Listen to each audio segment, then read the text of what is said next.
Okay, welcome everyone to the December 7th, 2021 Union County Public Schools Board of Education. We will open with an invocation from the Union County Sheriff Office.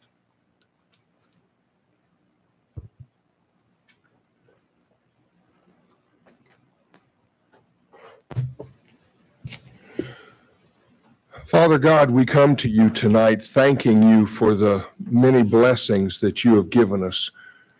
We thank you that we can come to you in prayer right now in the name that is above every name, and that's the name of Jesus. And Father, as we get ready to get into the holiday season, just help us ever to never forget that without Christ, there is no Christmas. Father, as this board is still striving to do the things that they must do for this county, for these children, for the school system, the teachers, the staff, we ask that you just empower them with wisdom, that you would just help them make decisions that they need to make that will not only benefit everybody involved, but will make them feel like they have done their job. Father, we thank you for them. Ask your blessings upon them and their families.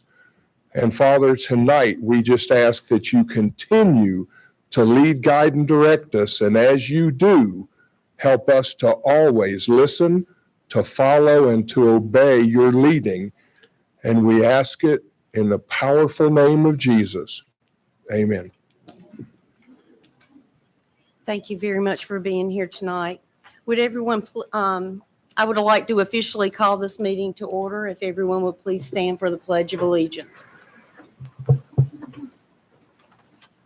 To the flag of the United States of America and to the republic for which it stands, one nation, under God, indivisible, with liberty and justice for all.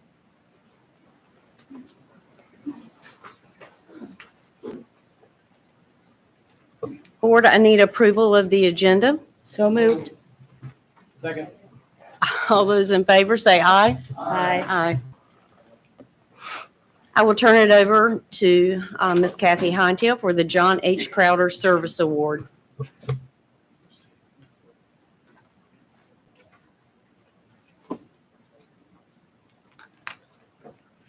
There's a lot of mics up here. Can you stand up? Thank you very much.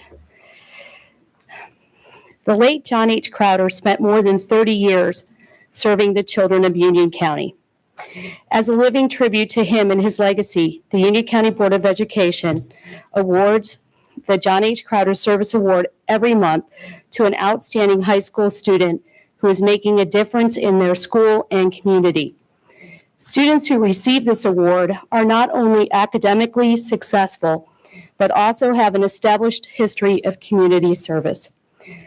Tonight, we award the John H. Crowder Service Award for December to a Porter Ridge High School senior.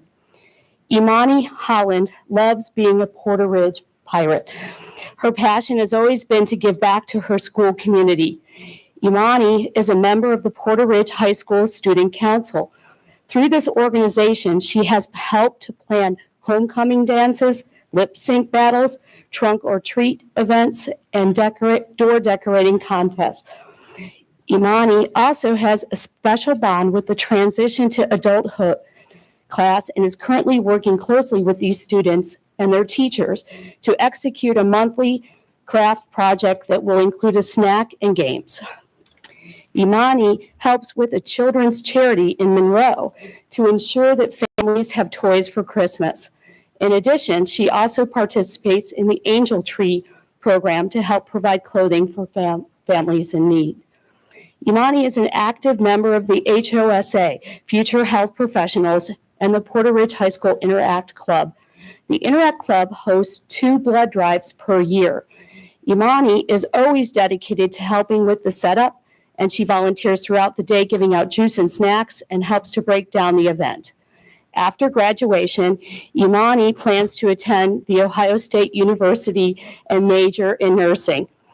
Board members, Please join me in congratulating Imani Holland as the December 2021 recipient of the John H. Crowder Service Award. Congratulations and best of luck to you. It's awesome.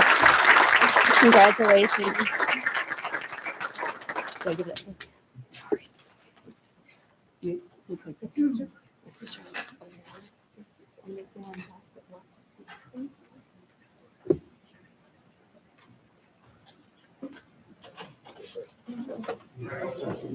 Congratulations. Thank you.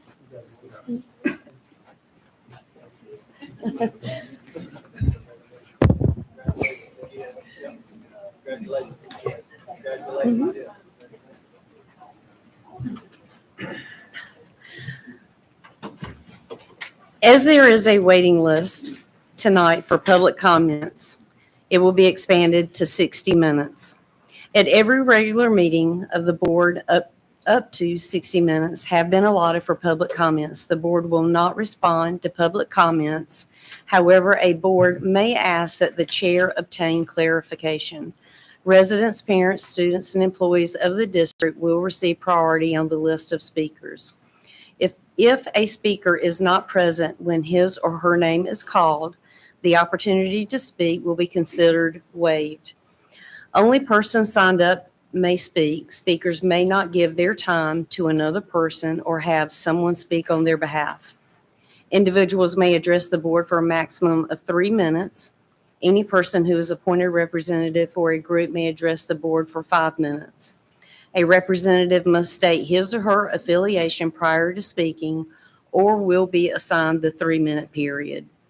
The board will not hear in open session complaints about the performance of school personnel, personnel issues, or confidential student issues. Should a speaker wish to seek information or share items that may not be shared during public comments, our staff are available to address your concerns or provide information. Tonight we have Dr. Brad Breedlove, Chief Academic Officer, Dr. Bashan Harris, Assistant Superintendent of Human Resources, and Jared McCraw, Assistant Superintendent of Student Services, are here to assist. The first speaker tonight is Noah Harrigan.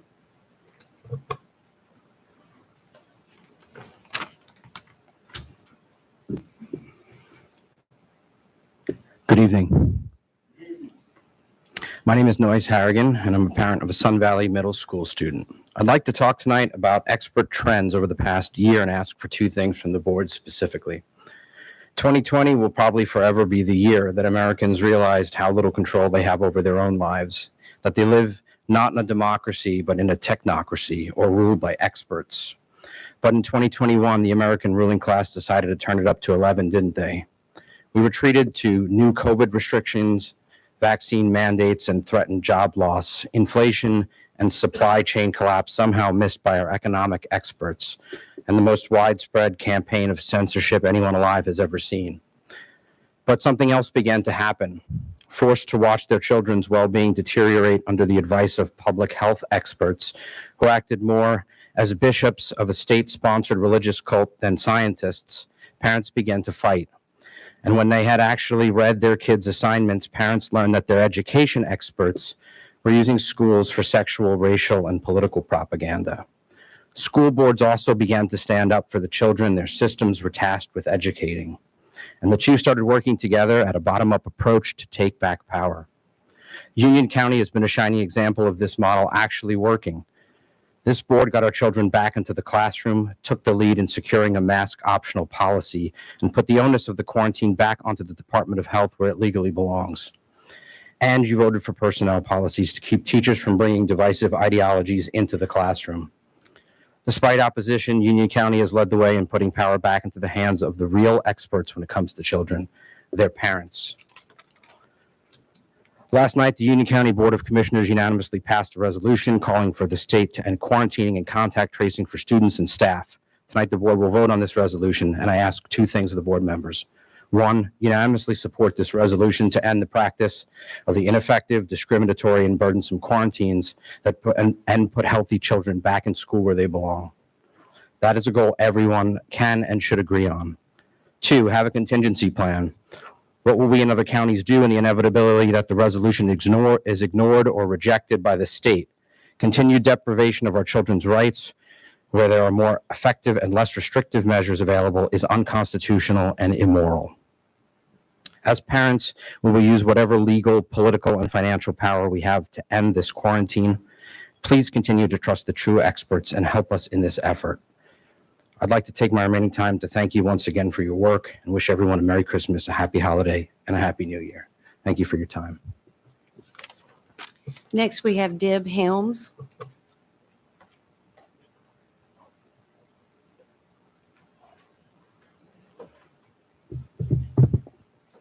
Good evening. Thank you for allowing me some time to speak with you. And most importantly, I want to thank each and every one of you for your hard work and your dedication and the passion for which you have fought for our children in 2021, one of the hardest years that we have had to face. Each one of you have one of the most important jobs, and you have done it very well. And for that, I sincerely thank each one of you for your contribution to that. See, and this is why I should write it out. Not just the work that you have done on this 9-member school board, but the work that you have done to reach out to other county officials, the county health department, working with the county commission, and all of the other county officials to tackle the hardest jobs that needed to be tackled. We were able to go mask optional, and then we had issues with quarantine and contact tracing. You guys called multiple meetings to get that straightened out, to try to get all of that worked out so that the children could get what everybody in this community wants, in-person instruction with no quarantine time unnecessarily. So you worked with multiple organizations to make that happen. And with the resolution last night, hopefully that makes it forward to Raleigh. It makes it back down to Union County, and hopefully other counties will follow suit with that. One thing that I would like to mention is a couple of weeks ago, I had the opportunity to participate in the Principal for a Day program, and that was really a phenomenal experience.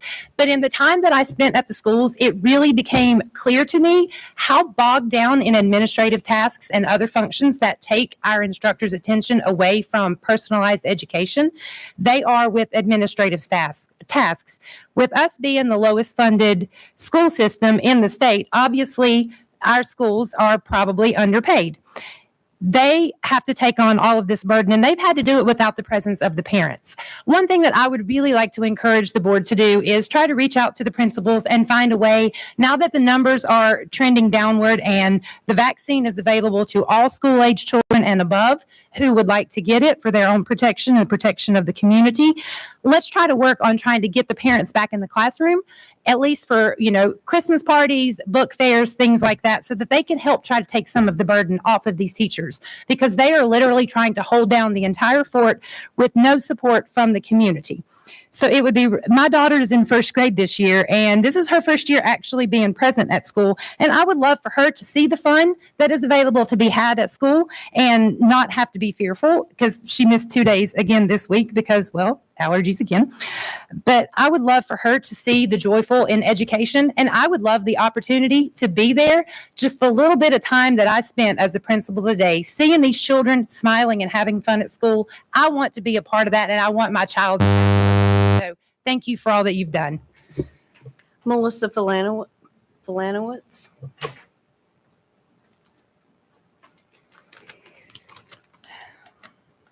Man, school board meetings have become wild. Who would have thought? Granted, who would have thought a global pandemic would become political, or we'd be ignoring doctors and scientists? Sometimes I wonder why we're all showing up here to talk to y'all when we could just be sending an email. But honestly, I'm not sure many of my emails get read.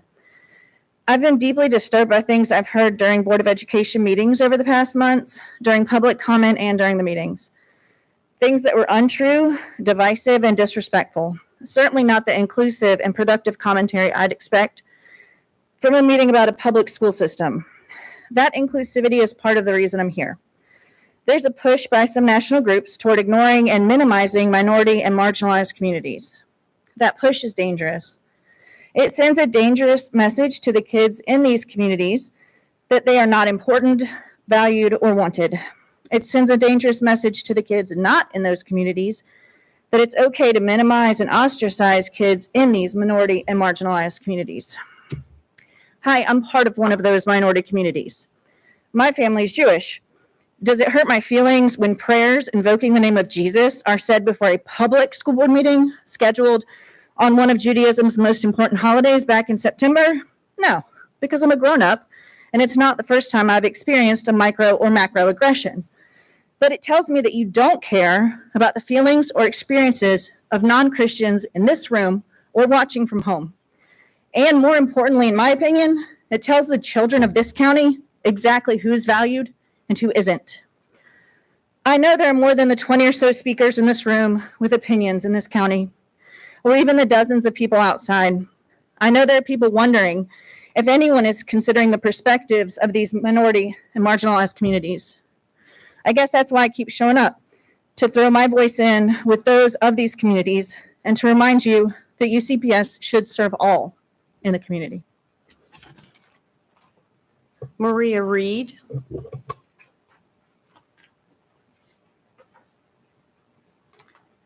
Good evening. Thank you for the opportunity to speak. If 2020 was hard and unpredictable, 2021 was even more intense. Despite that, our children continue to be in schools as they should be. Thank you, UCPS, for the ongoing hard work and commitment. Thank you, our Board of Education, for standing up to all the challenges that came against you, parents, and our children. We are grateful for your reasoning in putting our children first, for following facts and common sense, for standing firm, for not falling to dishonesty, for your bravery, and for representing parents. The upcoming year might bring the biggest challenges so far. If North Carolina leaders will follow the tyranny of other states, if it comes to mandating experimental vaccines in school, we hope and pray our Board of Education will support parental consent and respect medical freedom. We will not accept our children to be experimented on. This is not negotiable. This is a decision to be taken by parents and no one else. It is our choice, our God-given and constitutional right. Let's not forget that the FDA-approved vaccine is not available in USA. A licensed COVID vaccine does not exist on the market. All the available COVID vaccines are under emergency use authorization. The Nuremberg Code, as well as federal law, provide that no human being can be forced to participate in a medical experiment, and that it is unlawful to deny someone a job or education because they refuse to be an experiment subject. Emergency use authorization products cannot be used once a fully licensed product becomes available. Under the 2005 Public Readiness and Preparedness Act, emergency use authorization vaccines are accompanied by a far-reaching liability shield that protects all parties involved with the product from lawsuits. Wonder why the federal approved vaccine is not available on the market? Because it does not have this extensive liability protection, and thus manufacturers of the product can be sued. Based on the significant number of COVID vaccines injuries and deaths, the lawsuits would skyrocket. Pfizer's clinical trials in children 5 to 11 consisted of only 3,100 children, and it was intentionally undersized. The follow-up period lasted only 2 months and 17 days and was intentionally too short, all to hide harm. We will not let our children be experiments, and we will not tolerate tyranny. Please stand with us if the time comes. Thank you, Merry Christmas, and Happy Holidays. Aaron Muldoon.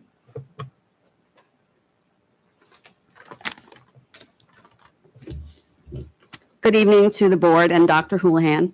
Thank you for the opportunity to speak tonight.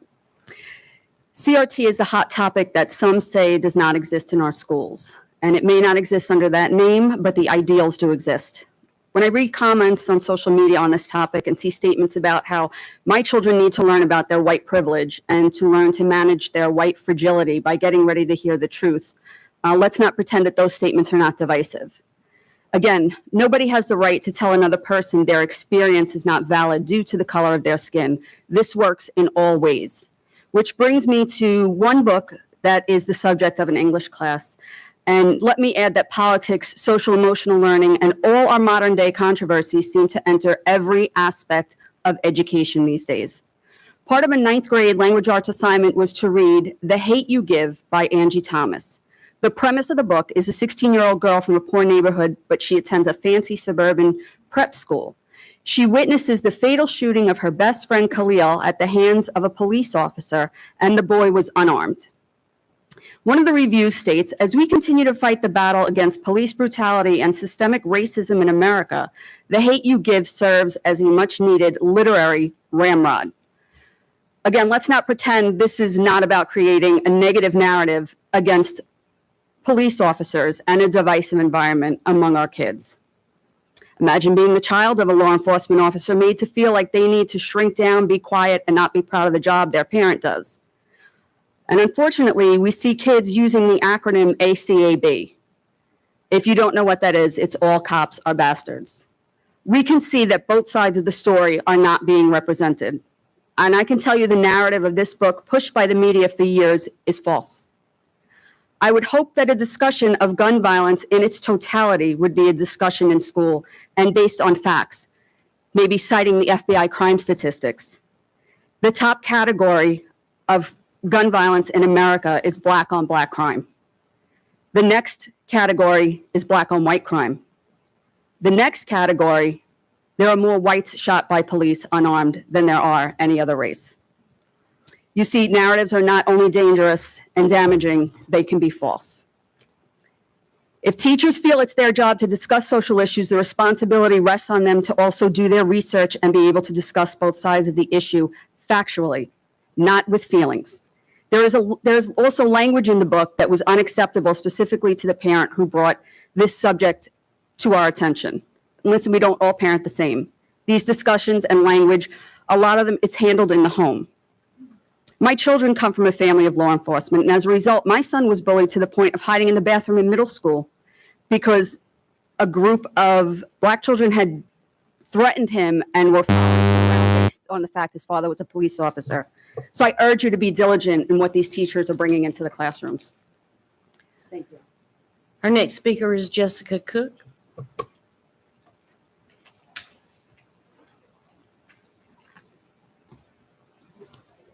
Good evening.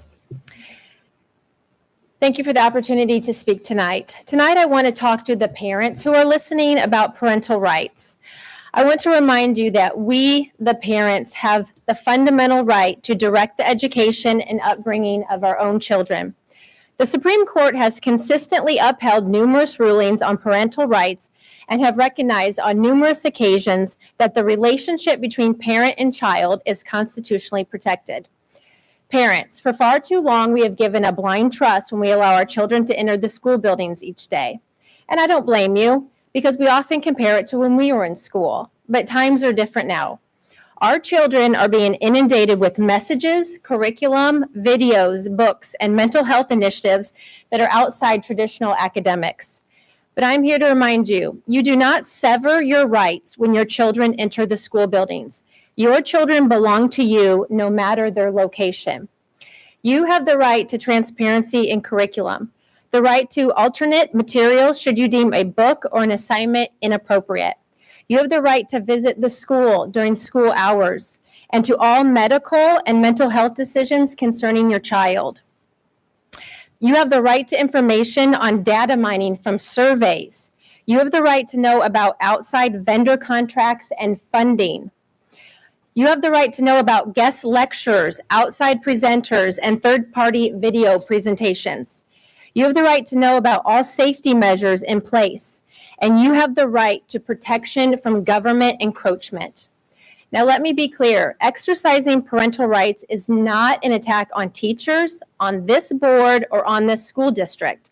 It's the opposite of that. Showing interest in your child's academic activities is good for everyone involved. But we need to remember that parents and students are the customers of the school district, not wards of the state.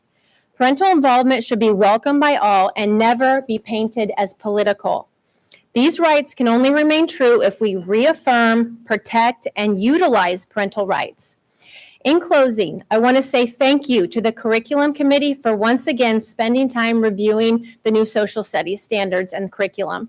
Thank you to the Finance Committee for approving the local supplement increases for our teachers. And finally, when you present the joint resolution between the Board of Education and the Board of County Commissioners tonight, I hope that it will pass overwhelmingly 9-0. This is a huge step in the right direction, and I'm so proud of Union County for being leaders when it comes to challenging the draconian quarantine rules that have burdened us all year long. Thank you, and I hope you all have a Merry Christmas. Jennifer Eckert.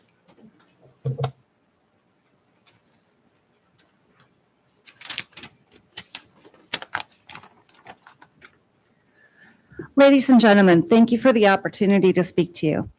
My daughter is a fifth grader in the Marvin Ridge cluster and was isolated due to COVID-19 exposure earlier this school year. Over the course of her 10-day quarantine, contrary to popular opinion, she was not out partying and she did not go to Carowinds. She completed the limited assignments that were posted to Canvas, but missed out on over 50 hours of live instruction, almost 5% of the required instructional hours for the school year.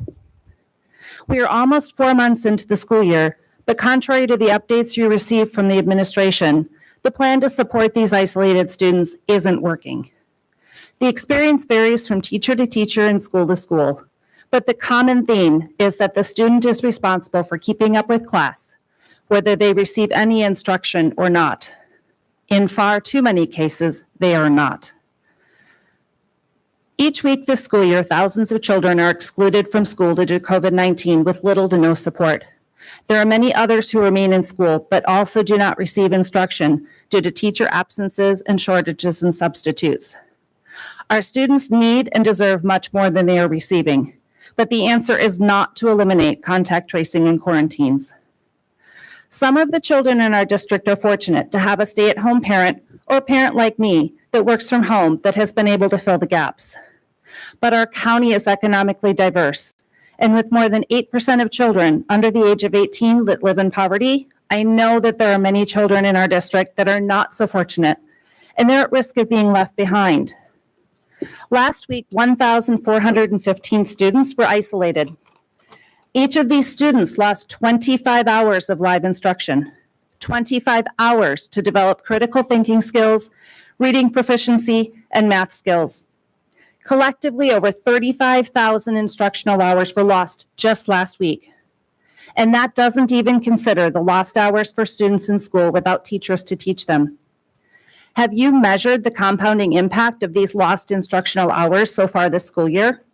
How many of our students have already been left behind?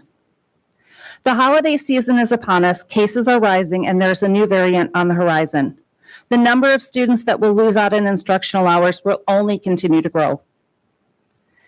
According to your own policy manual, the board believes that students should progress to the next level of study only after they are proficient in their knowledge and application of the current level of curriculum. And when a student is not making adequate progress, intervention and ongoing support should begin immediately. When will an intervention plan be developed and ongoing support provided to provide equitable instruction for isolated students? And how many students are you willing to leave behind before you address the loss of instructional hours this school year? Politics ahead of education. Thank you for the time. Tricia Reyna. Good evening. It's my second time up here, and I'm hoping I'm less nervous this time. I wanted to take this opportunity to say thank you to the board. This has been a very tough year for each of you, I'm sure. I think many people have a misunderstanding as to what your responsibilities entail. I see all the hate you receive online, and it's not right. You have allowed my kids to receive an in-person education in the least restrictive environment possible. So again, thank you. One thing I'd like to discuss is the lack of oversight in the classroom, specifically teachers bringing outside materials into the classroom. For example, 1 month ago, my third grader came home and told me the class was watching Huge Harold on YouTube, and the F word popped up on screen during the commercial. This was confirmed by the teacher. Last year, my fifth grader was shown a mask propaganda video that turned into a pro-condom video. I mention these occurrences as others have been talking about oversight in the classroom for months, and I want to drive home the point that there is a need for oversight.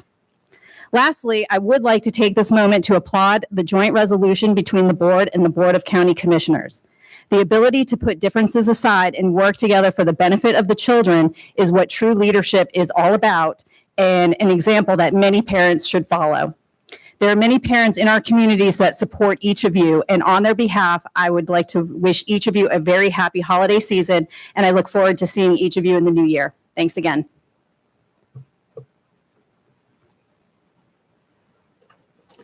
Padmaja Sastry.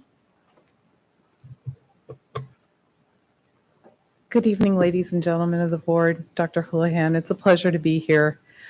I come here to talk to you about what it's like to be a parent in 2021. I think all of you can relate to that. It's exhausting, dreadful, tiring.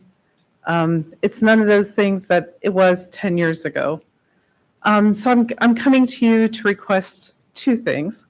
I would like the board to step in to put more protective measures for our children.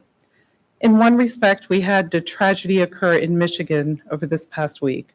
And I think it's very important for our school system, our teachers, our counselors, our administration to be in touch with what is happening in the emotional lives of these children, especially during this time when families are facing so much stress due to COVID-19. I would like for the school board to endorse additional measures to gauge the students' mental health to ensure that an incident such as what happened in Michigan does not happen in our community.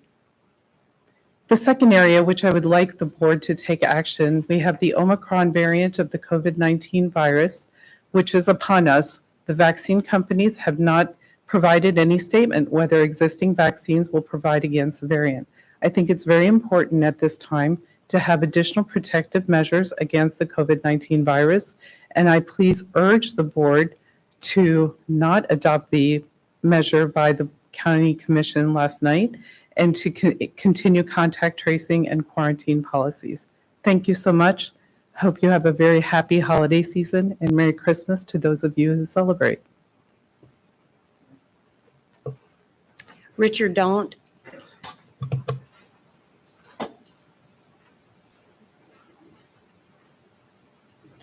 Good evening. Almost 2 years in, COVID is still the hot topic. The data is often talked about on a national level, but the USA is an enormous country, so I've been digging into New York Times county level data that should be of interest to any Union County resident. Our county has a population of almost 250,000 people, and in the last 9 months of last year, 2020, 98 deaths were attributed to COVID. This year, the year of the vaccine, the first 9 months saw almost double the COVID deaths, 192. Yet we're inundated with safe and effective vaccine messages from the news media. If it's safe and effective, how can there be double the deaths? If deaths stayed the same, that would be one thing, but double? There are a lot of arguments about what constitutes a COVID death. So to filter out those issues, we can look at all-cause mortality deaths from any cause. Detailed death data for 2020 has not yet been released by the DHHS. So a friend and I drove down to the Registrar of Deeds office in Monroe and did a manual count of all the 2020 death certificates. To our surprise, we discovered that there were fewer all-cause deaths in 2020 than in 2019. In 2019, 1,556 people died in Union County. In 2020, the number was 1,552. Adjust for the increase in population and the decrease is even greater. Some emergency. Yesterday, our county commissioners stepped up to defend us from COVID mania by releasing a joint resolution. I hope that this board will join them. Tonight, I would also like to thank each one of you for your service on this board, regardless of how you vote. A few months ago, you showed us what real teamwork is. After a long night of debating about masks, 2 exhausted board members took the time to express respect for one another. You showed us that we can have unity of spirit even if we don't have uniformity of belief. This is what the world needs. May each of you have a very Merry Christmas and continue striving to do the greatest good to the greatest number of people for the greatest length of time. Thank you. April White.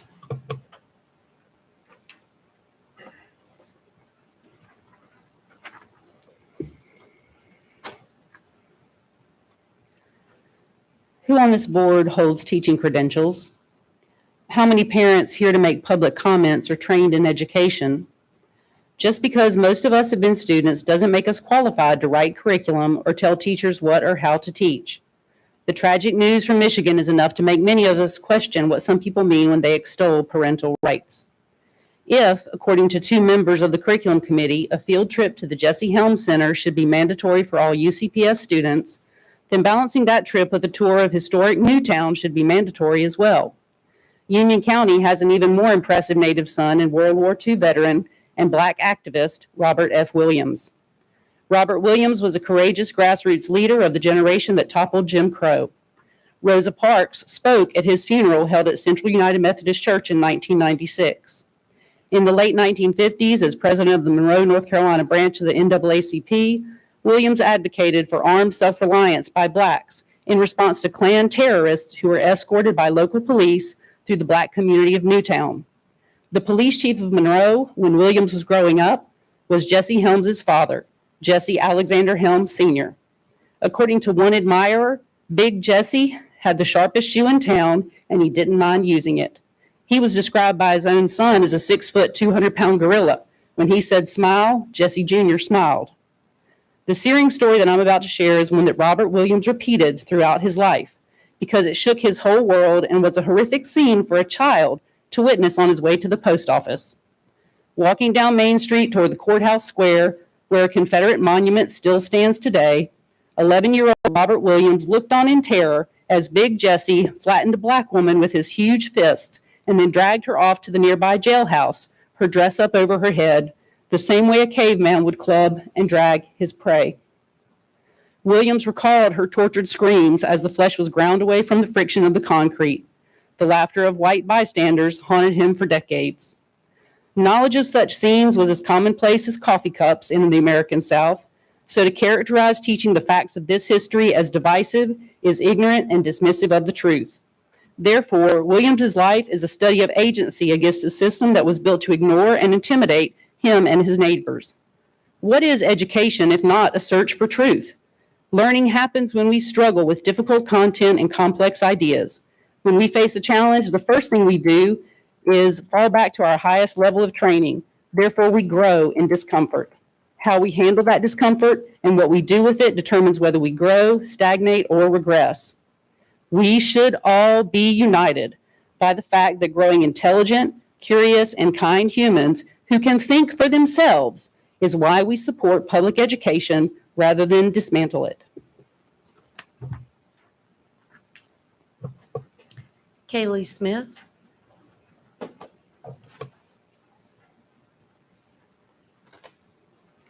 Good evening. For months we've been coming here asking for a mandate to keep our kids in school, being denied over and over. And instead of doing everything in your power to protect our children and ensure that they were safely learning in school, Union County decided to remove the mask policy, the best and most effective tool we had to slow the spread of COVID, thus causing over 36,000 children to be quarantined and miss weeks of school so far.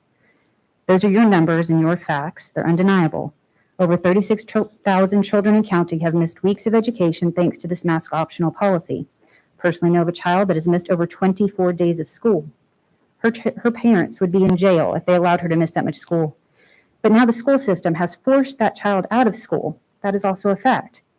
An 8-year-old girl is one of the many children suffering debilitating long COVID symptoms. She contracted COVID at school after her parents had kept her safe for 18 months.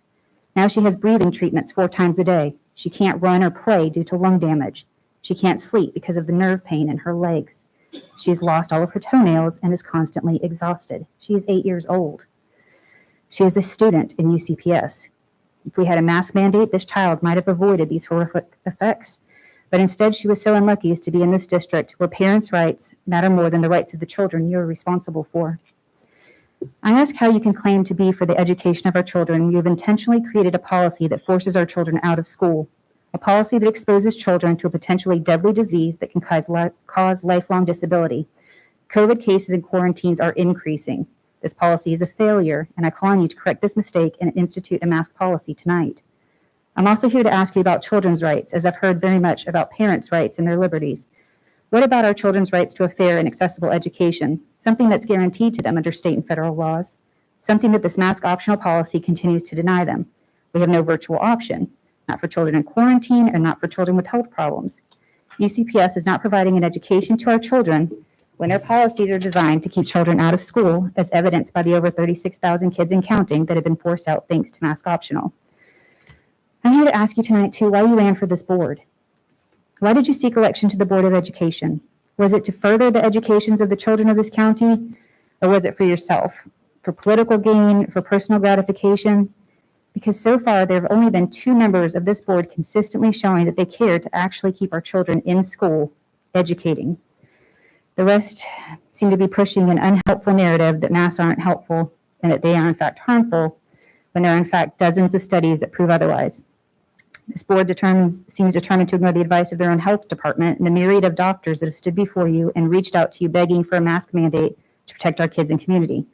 So I ask again, why are you here? Because if you're truly here for the kids, not a small group of parents, not your own ambitions, why do we keep pushing a policy that forces thousands of children out of school every week?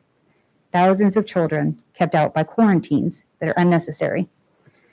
Which brings us to the resolution with the Board of County Commissioners. I, like many others, are very concerned with this latest salvo to completely unravel the last mitigation strategy of this county. We're ignoring the one thing that would stop the overworking of nurses and school personnel, masks, that would keep everyone in school unless they were symptomatic or tested positive. But instead, you want to eliminate contact tracing and quarantine. If we really cared about the nurses and being overworked, we would implement masks so that they don't have to contact trace all of these children. We need to stop listening to a small vocal group of parents that are reading misinformation and treating that as facts.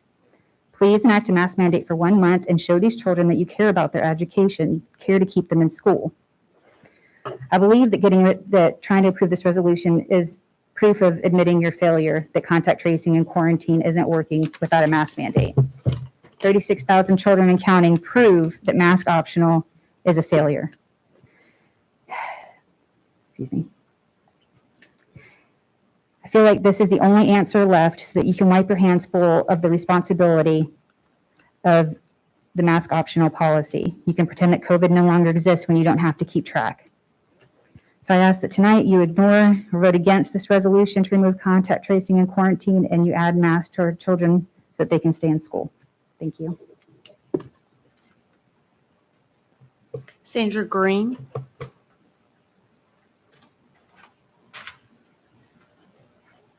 Hi.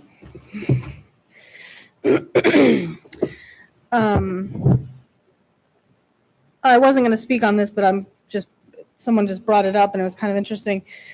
They're talking about the fact that children are being quarantined, yet I think she just mentioned it, that there's students that are healthy. I have an example of a friend of mine whose child is being forced to quarantine for contact tracing. It's none of the school's business if this child is vaccinated or not, but the child is perfectly healthy, has no symptoms whatsoever. Almost 10 days are up of the time since the time they were exposed, but yet when they've taken vacation, and that's considered an unexcused absence, I mean, the schools are up their butts, pardon my French, because their kid's out. And it makes no sense. You have a healthy kid that's staying home because of quarantine, because of contact tracing. But again, just the point I wanted to bring out there. But anyway, Deb has talked about it, and I believe Jessica has talked about it as well. You know, it's very important that we realize that it is parental choice. And I want to urge this board to, again, revisit or visit, if it has been told or not, about having the parents back into the schools. we obviously see the need for, I mean, we have plenty of parents here that are willing, and I'm sure on both ends, that are willing to go and help volunteer. I want to be able to help my kid. I want to help be a room parent and go to my kids' events and things like that. And, you know, we haven't been able to do that. Another thing that I wanted to bring up is we need to allow our children, especially, I have an elementary school student, and she's not allowed to be in the cafeteria. Middle and high school are, but the little ones who need the interaction, who need social interaction with other friends and make friends, and they see them in the hall and they're not allowed to speak to them. I think that's ridiculous. These children need that interaction. They need to be able to go back into the cafeteria. They need to be able to go back and play in recess. They're outside in the fresh air, but they're not allowed to play with other classmates from other classes, only isolated to that one class. That's ridiculous. I think that's very sad, and I think that's very important that they, I think that's very important. I think it's something that I wish this board would just please reconsider and look into that because it's needed. But aside from that, I just wanted to, again, thank this board. You know, I know you guys have been through the ringer. We've had a lot of hate stuff against you guys, most of you, and I feel for you, and I'm sorry that you have to, but I appreciate you. I stand with you, and I thank you for making masks optional and for giving us the rights because it is our children, and I want to wish you all a very Merry Christmas and a very Happy New Year. Thank you very much. Stacy Swanson.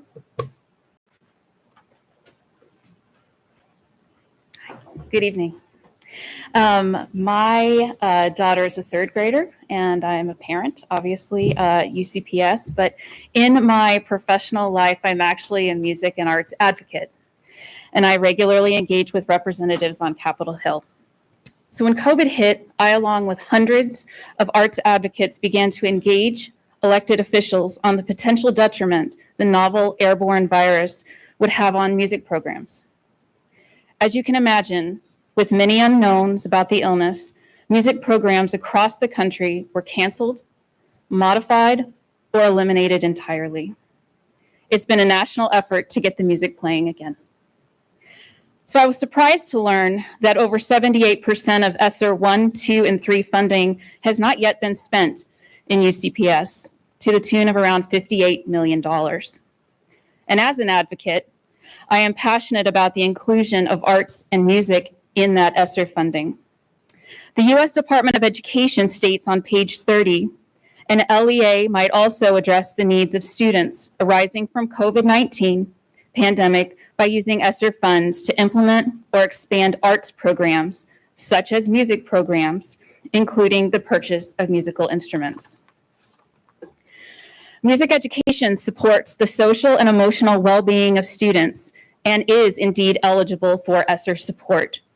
The following are ways that other districts around the country have utilized ESSER funding: the purchasing of instrument sanitation supplies or request for proposal towards professional sanitation services for school-owned inventory, allowable under statute number 7. The purchase of supplemental music software that allows for instruction and assessment virtually, allowable under number 9. Paying for additional instruction, such as private lessons instructors and adjunct teachers to provide music remediation, allowable under number 11. After school and summer learning programs to accelerate and support social emotional learning, allowable under 11 and 12. HEPA filters for the classroom and rehearsal spaces to increase the amount of clean air and the number of air changes per hour, allowable under 13 and 14. Paying for music educators where enrollment numbers have declined, allowable under 15. And finally, the purchase of additional musical instruments would greatly enhance Union County Public Schools' current inventory and reduce the need of sharing instruments, which, as a former music teacher, happens a lot more often than one would think. And frankly, that's always been a little gross. So if not addressed previously, I would propose that a music and arts task force to identify how we can utilize this unprecedented to elevate our already fantastic music programs. Thank you very much. Amanda Walters.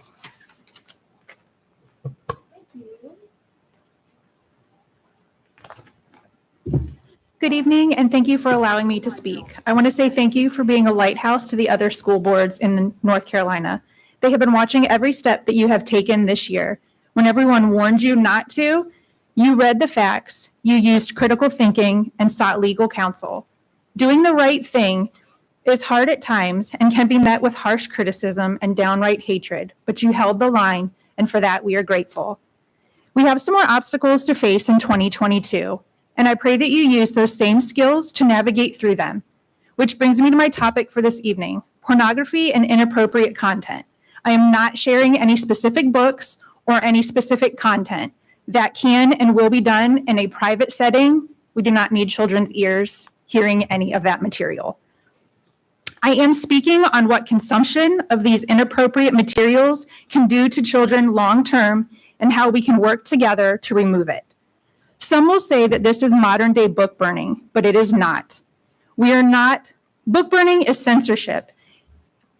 It's where you make it illegal to possess and read certain books. We do not stand for that. We are not asking publishers or stores to stop printing or selling a book. We are simply asking to curate the books that are available in our schools for appropriateness. If a parent wishes for their child to read an inappropriate book, then they can go out and purchase it. When students access the internet at school or on their Chromebook at home, pornography and other inappropriate sites are blocked, as they should be. But shouldn't books and other materials that our students are using in school follow those same guidelines? I found a website with thousands of links to research on how porn consumption affects people's minds, health, and behavior. I thought this article by Minerva Pediatrics Journal, done in February of 2019, summed the effects up nicely. They compiled research from 19 studies on the consumption of sexually explicit materials and its effects on minors' health. It stated that there is an association between consumption of pornography and several behavioral, psychophysical, and social outcomes. Things like earlier sexual debut, engaging with multiple and or occasional partners, emulating risky behaviors, assimilating distorted gender roles, dysfunctional body perception, aggressiveness, anxious or depressive symptoms, and compulsive pornography usage. In a nutshell, this means that this material is harming our children and ruining their lives. They become desensitized to real situations, they crave more, and often it is more violent content. I'm sure you will all have seen the books presented at other school board meetings. They have made grown adults gasp, myself included. However, they are available in schools across the U.S., and Union County has not been spared. As a parent, we make sure that our kids pick out books to read that have appropriate content for their age. As a school, aren't you supposed to do the same? So I must ask, how are books chosen for the UCPS libraries? Have librarians read each and every book that is on our shelves? What is the process to approve a book for student assignments or for a teacher to read aloud in class? Is there a curated list that they can choose from, or are they allowed to go rogue? How about our summer reading lists? Are the lists just picked off of some random website, or has every book been read through by a UCPS staff member? These are important questions that must be answered. Parents in the school district need to present a united front when it comes to combating pornography. For accountability, transparency, and to help lighten the burden on staff, we need to form a staff parent approval committee. That committee will read, discuss, and approve all books that are available within our district, current and future books. Then teachers can use those books to create lists appropriate for grade level assignments, read aloud, and summer reading lists. If a book is not on that list, then it must be presented to the committee and go through the approval process described above. I understand this is a tedious process, but it is an important one that we must do. We have parents on both sides, but this is an important topic and they want to be involved, and this is the way to allow them to help.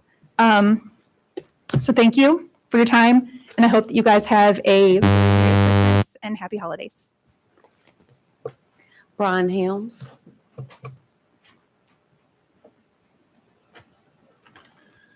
Good evening. My name is Brian Helms. Thanks for allowing me to speak again tonight. As the holiday season approaches, I'm reminded that we have so much to be thankful for. Among many things, I'm thankful that this board has kept UCPS mask optional. Without your efforts this year, children like my little girl wouldn't have a chance for public education. For that, I am in your debt. I'm also thankful that this board, against all adversity, has stood up for what's right. You pushed back against our governor, Mandy Cohen, as well as some elected local officials that have sought to undermine your efforts and suppress the rights of children in this county. I want you to know you don't stand alone. As we end one year and begin a new one, we have challenges ahead. Last night, the Union County Board of County Commissioners voted in favor of a joint resolution to end all contact tracing and quarantine protocols no later than 1/19/2022. This is no doubt a step in the right direction, but no resolution is worth its weight unless you stand behind it. I have a first grader in UCPS. She has yet to experience what it's like to have lunch in a cafeteria at her school. Let that sink in for a minute. We have children that are able to go to restaurants in Union County with their families, but yet can't enjoy the simplicity of having lunch with their classmates. In the past 2 years, the simple things seem to mean so much more than what they did before. Why can't we allow this simple pleasure for our kids? What am I supposed to tell my daughter when she asks why she can't have lunch in the cafeteria but can dine in restaurants that overcharge for a meal?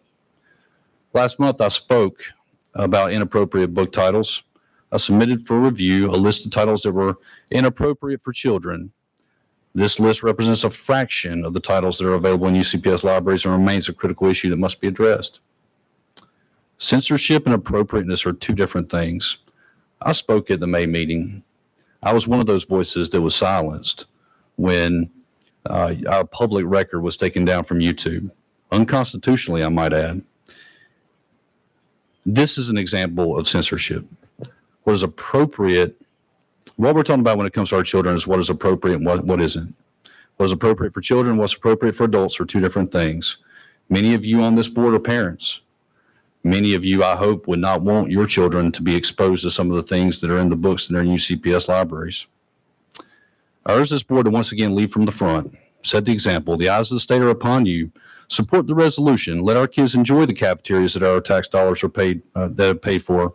Remove the media resources that are inappropriate, and most importantly, utilize the parents. We are your partners. Thank you for all of your efforts in 2021. I wish you and yours a Merry Christmas and hope that each of you find that certain something that you're thankful for. Thank you, guys. Samantha Don.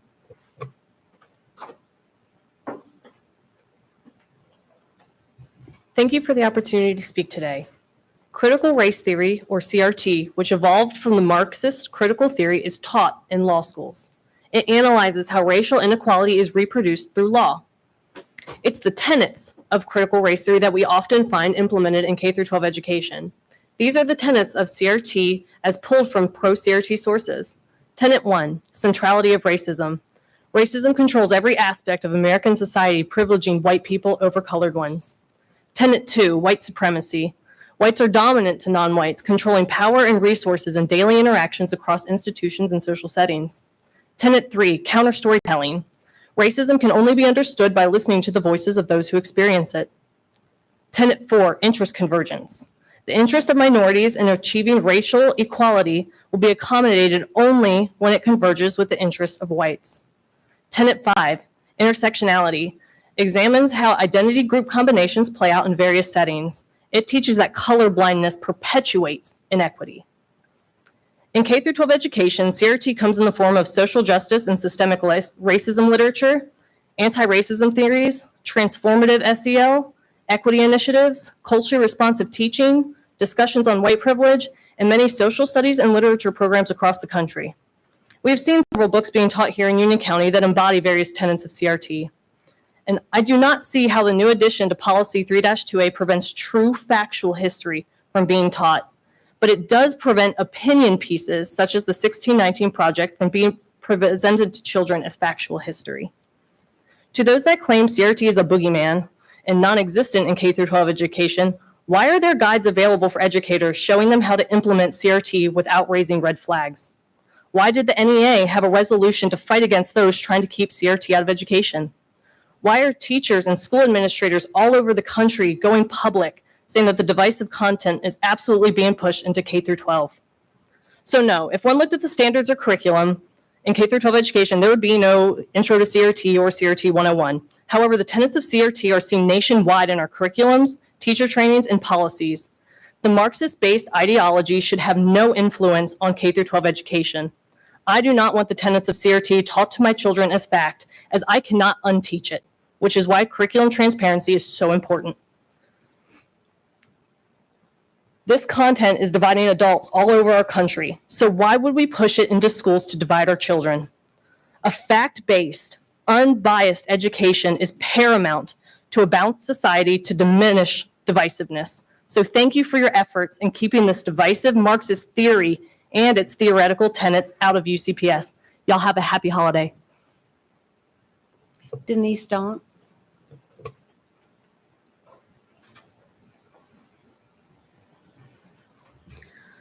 Good evening. I appreciate having this opportunity to address this board and our community. For almost 2 years now, school safety seems to revolve around the idea that we can stamp out and eliminate COVID. One virus above all gets top billing, all on the basis of a test that has debatable levels of accuracy. The definition of a case has always been based on a clinical diagnosis and symptoms, never solely on a test result. Investigating the case of a disease is like investigating the case of a crime. Just as the detection of a suspect's DNA at a crime scene doesn't prove they committed the crime, so the detection of the DNA of a virus in a patient doesn't prove it caused the disease. Multiple variables and symptoms normally need to be present to make a diagnosis. Yet still in Union County and the country, we have children with no symptoms being excluded and denied education for being an innocent, no-symptom bystander to a case. Up until recently, even one's past infection and antibodies didn't get them the all clear, as has always been the case with previous communicable diseases. Luckily, this has recently been changed after our state toolkit was amended to have schools accept antibody tests. I do wonder how many children lost critical lessons, growth and learning due to this oversight and abandonment of pre-COVID science. Let's look at another virus to do a comparison, the Epstein-Barr virus. It can cause serious disease like arthritis, multiple sclerosis, and cancer. A Japanese study in 2003 found that 43% of patients suffering from chronic active Epstein-Barr virus died within 5 months to 12 years of infection. Yet, Epstein-Barr is one of the most common viruses in humans and has been detected in 95% of the adult population. Most of those infected are either asymptomatic or show symptoms of glandular fever, which can have similar symptoms to long COVID. If an advertising agency attempted to create demand for an Epstein treatment with daily TV and radio ads representing positive tests as Epstein-Barr cases and deaths within 28 days as Epstein-Barr deaths, they'd be prosecuted for fraud by false advertising so quickly they would lose their clients and credibility. For almost 2 years, we have been told that we are in a pandemic. Is this true or false? What even is a pandemic? You might logically assume that the severity of viral illness is being assessed. The numbers of deaths at a high percentage to the population is being studied. And when a particularly dangerous and deadly one starts spreading, a pandemic is declared. But you would be wrong. The WHO is charged with the responsibility of calling pandemics, but their definition of a pandemic is very loose, based only on disease spread, not severity or deaths. Prior to 2009, their definition included severity, but then they updated it, removing any mention of severity. Remember what happened in 2009? The swine flu pandemic. The WHO declared a pandemic, triggering mass vaccine production and massive profits for many of those who financially support the WHO. Poorly tested vaccines were hastily rolled out. The world came very close to falling into the situation we see ourselves in today. Mass testing, mask wearing, and general paranoia. Fortunately, some key people stopped the madness before it got out of hand. Several years later, it was discovered that the swine flu vaccine caused narcolepsy in hundreds of people. What will we discover about the COVID vaccine in the years to come, and especially its long-term effects on young children? School-age children whose bodies and systems are still growing and forming, and long-term safety data is not available. And questions about it are dismissed, or concerned parents are deemed anti-vaxxers or science deniers. Look where we are today, in the absence of enough responsible people to stop the panic and think critically. Thanks to a worldwide campaign of fear, societies are segregating based on vaccine status. Austria, Germany, and Italy are locking the unvaccinated out of their societies. Australia has even gone so far as to force people into quarantine camps. Parents and people of all colors and socioeconomic status are being threatened with termination of their jobs and their means of financial support. Even today, here in North Carolina, outgoing HHS Director Mandy Cohen stated that children in our school will continue to be quarantined and contact traced until many more of them are injected with a substance that does not stop them from spreading COVID, waning reports of efficacy, and the need to get boosters and more shots. These substances have not been tested for long-term safety. Merry Christmas, happy holidays, and thank you, everybody, for all your hard work. Okay. So we have a couple of minutes left. Our last speaker will be Catherine Shaw.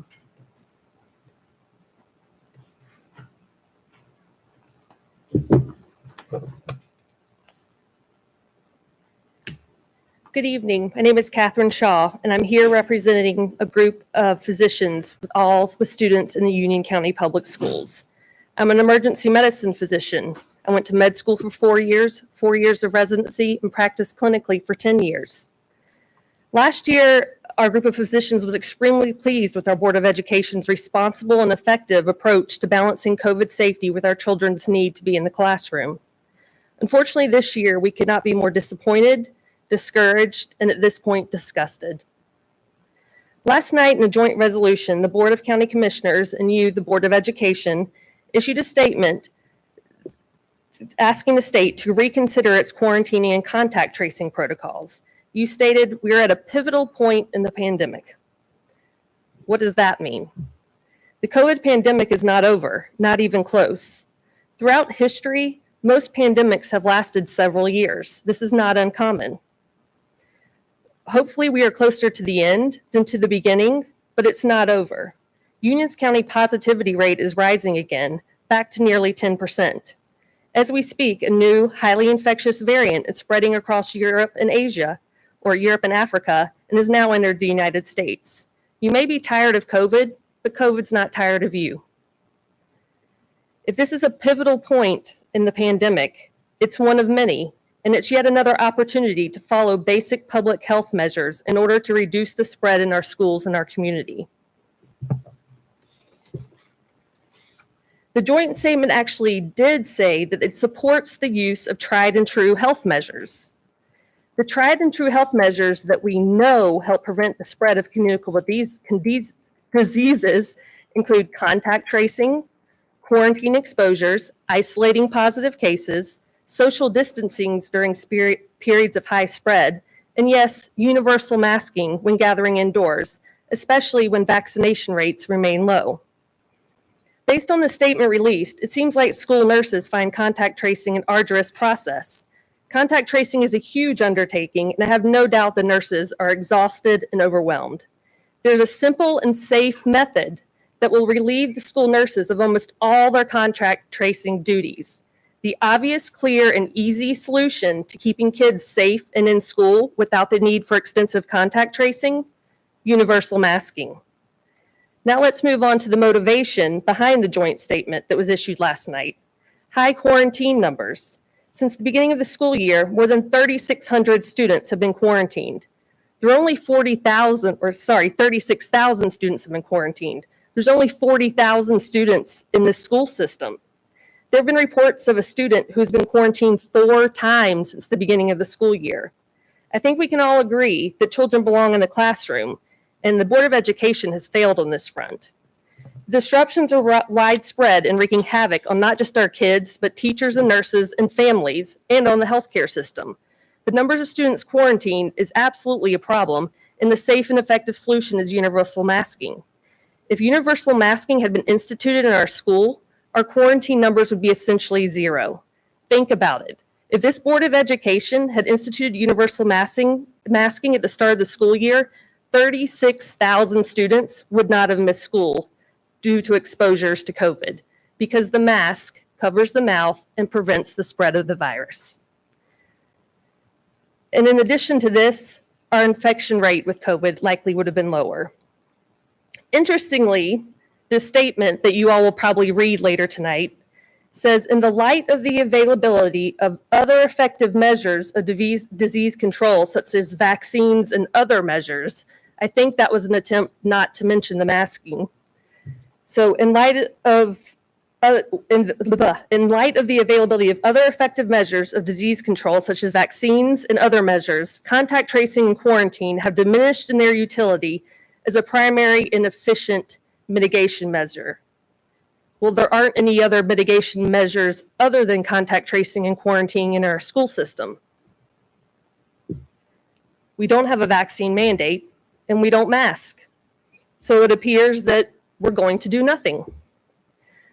So now the Board of Education, the Board of County Commissioners have come to issue a statement about the trials and tribulation of contact tracing. This is no news to anyone. The joint statement laments a problem the Board of Education created for themselves. There is only one solution to the quarantine problem that is safe, and that's universal masking. Own the problem you created and fix it with the universal masking in our schools. We need approval of the minutes from the November 4th meeting. So moved. All those in favor say aye. Aye. Aye. That brings us to the consent agenda. I move that we approve the consent agenda. Second. All those in favor say aye. Aye. And that brings us to the superintendent's report. Dr. Houlihan. Thank you, Madam Chair. Good evening, board members, and good evening, Union County Public Schools. I want to begin this evening by once again congratulating Ms. Claire Cram of Porter Ridge High School for winning this year's holiday card contest. There were over 500 entries submitted. We received over 4,000 votes for the top 10. And just before the Thanksgiving break, Claire was recognized, received her gifts, which included a framed copy of her card, a $100 Hobby Lobby gift card, and a certificate.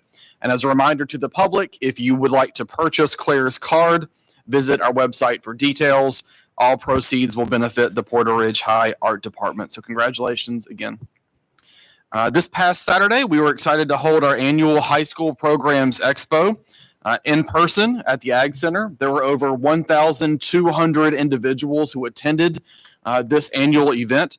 I want to thank our CTE, our college readiness departments, and our high schools for working together to plan and execute quite a successful event.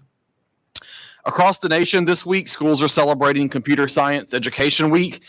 UCPS is joining that effort to inspire our K-12 students to learn more about computer science and to celebrate the contributions of our students, teachers, and partners in this field. And I want to say a big thank you to our educators and our staff members who are doing a phenomenal job with the different projects and opportunities for kids to engage in that level of work. It's quite awesome.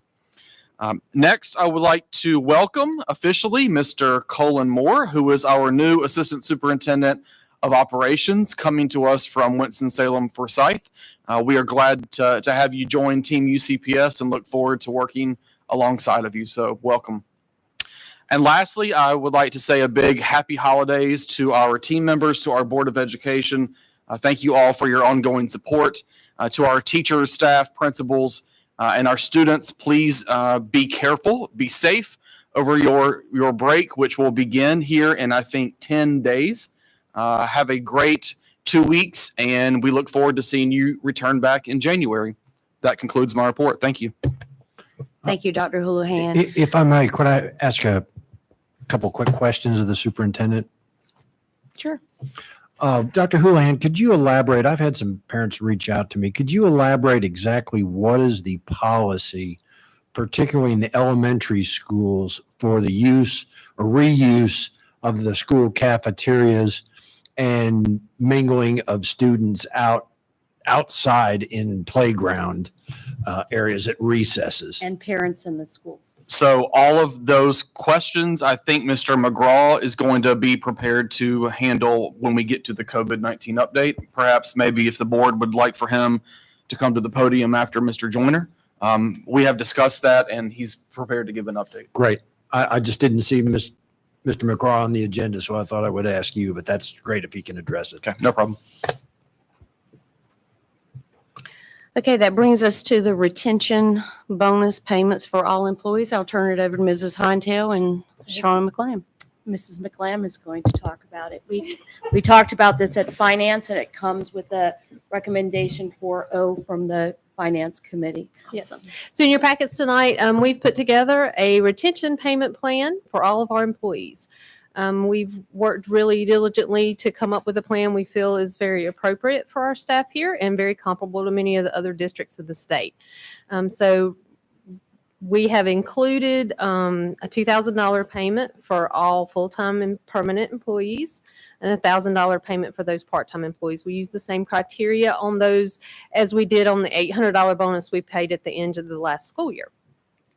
One of the things that we did include in this bonus payment that we do not normally include is our substitute teachers and substitute drivers and school nutrition workers. We put together, because of the unique situation we have due to COVID, they've filled such a gap in our schools that any employee or any of those employees that have worked for this one-time exception at least 20 days, they'll receive $500, 10 days. By the time we go out for winter break, we'll receive $250. We also did something a little different for our school nutrition and transportation areas. They already have a retention attendance structure bonus plan in those departments, and so we've tiered their payments as part of this to ensure that they get as much or have the potential for a greater payment amount.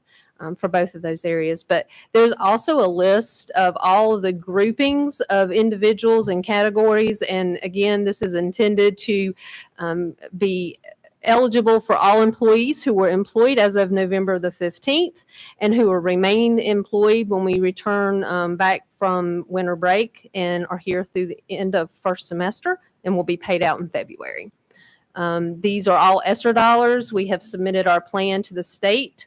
It's a little over $12 million for us to make this payment.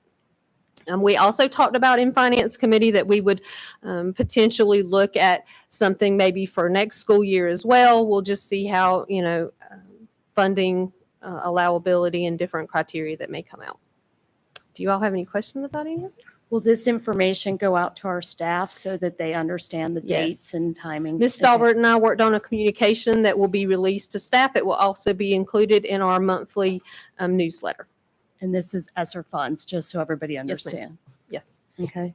Did you mean next school year, next calendar year, or did you mean next semester or? Because this is really intended for retention to bring us back after first semester.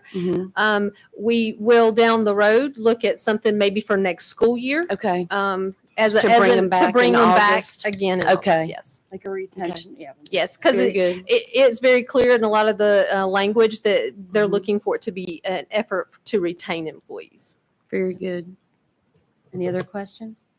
I want to take a minute. We did at the Finance Committee, but I want to thank Mrs. McLand and her staff. I know that they've had a lot going on this year, and we appreciate you looking into the ESSER funds and what we can do with it. And I know that you're also doing a new program for your accounting, and I know you're, struggling with that as well. So we appreciate everything you've been doing. I appreciate that. Thank you. I would like to echo that too, because I know we've gotten a lot of questions, and unfortunately those questions have to come to you when you have so much on your plate. And we have finally received a state budget after several years. So I know you're trying to comb through all of that as well. And I just want, all of our employees and everyone to be patient because Mrs. McLam is still waiting to receive all of the information from the state. And I know there's a lot of words that are being interchanged and miscommunicated sometimes. So we just need all of the employees to give you and your team time to work through everything we've approved from our local funds from the county, and give you time to, one, receive instruction from the state, and two, receive the funds from the state to follow the instructions. So I know that that's been very, very confusing for a lot of our employees on all the things that we're doing, within the county. And now that we've got a state budget, but we just haven't received the money and the directions yet. And since you brought it up, I do plan to provide you all as well as our employees some type of grid. Like you said, there's been a lot of local initiatives that we've done. We've used some of our ESSER dollars for some payments as well, and now the state is bringing in a lot of different eligibility and additional funds. So there is a lot going on, and we will share that information as quickly as we can to staff, because I know they're very anxious and anticipating those funds. So. Another item that was on the consent agenda is the local supplement increases from the county. This year, we have teacher increase supplements that we're going to pay half of them out. Right. So the funding we received this school year was enough for us to implement that increase in January, but we've identified fund balance and are able to fund that for the full school year. So we talked to our PAC committee yesterday and let them know to share that information, that they will receive those funds in their December check.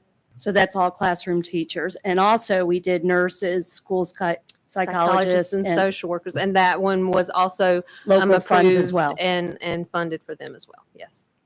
That's great. So there's a lot going on. There's a lot. Yes. But thank you very much. And please let the finance department and everyone on your team know how much we appreciate everything that you guys are, with the federal information, the ESSER, the state, the local, it's a lot. And converting a system and payroll over. So, yeah. So thank you. I agree with the chair and the finance chair.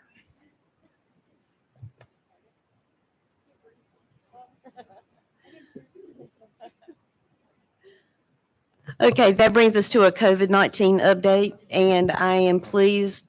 They need to vote. Oh, they want us to vote on this. Okay, so it comes Please. comes from finance unanimously. So I motion to approve the retention bonus payment for all employees, and we do not need a second. Okay. All those in favor say aye. Aye. Aye. Okay. Merry Christmas and happy holidays. And that brings us to the COVID-19 update, and I'm pleased to introduce everyone. Dennis Joyner is here with us tonight. Thank you so much for being here, our Public Health Director. We also have our county manager, Mark Watson, here with us tonight, and some staff members and Commissioner Helm. So thank you all for being here with us.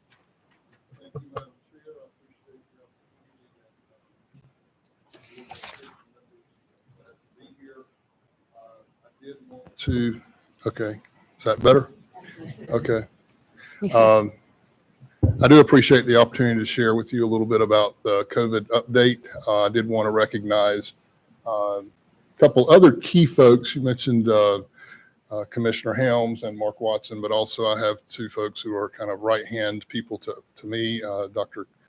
Stephen Keener, who is our medical director, as well as Ashley Burtz, who is our communicable disease supervisor. So one thing I have learned through COVID in 2 years is that one person certainly can't know it all as it relates to this. It takes a team.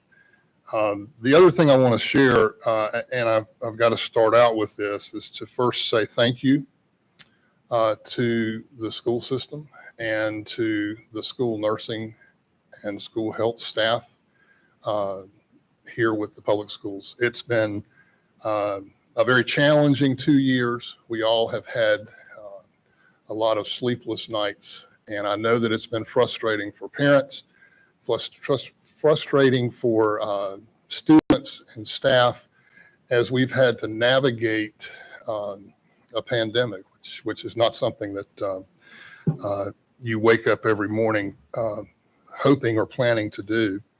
But we could not have done it without the school health staff and school nurses in particular, who have been instrumental in helping with this process.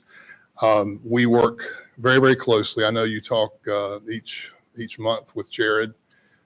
We meet weekly, sometimes multiple times weekly, phone calls, sharing, discussing. But I just want to give my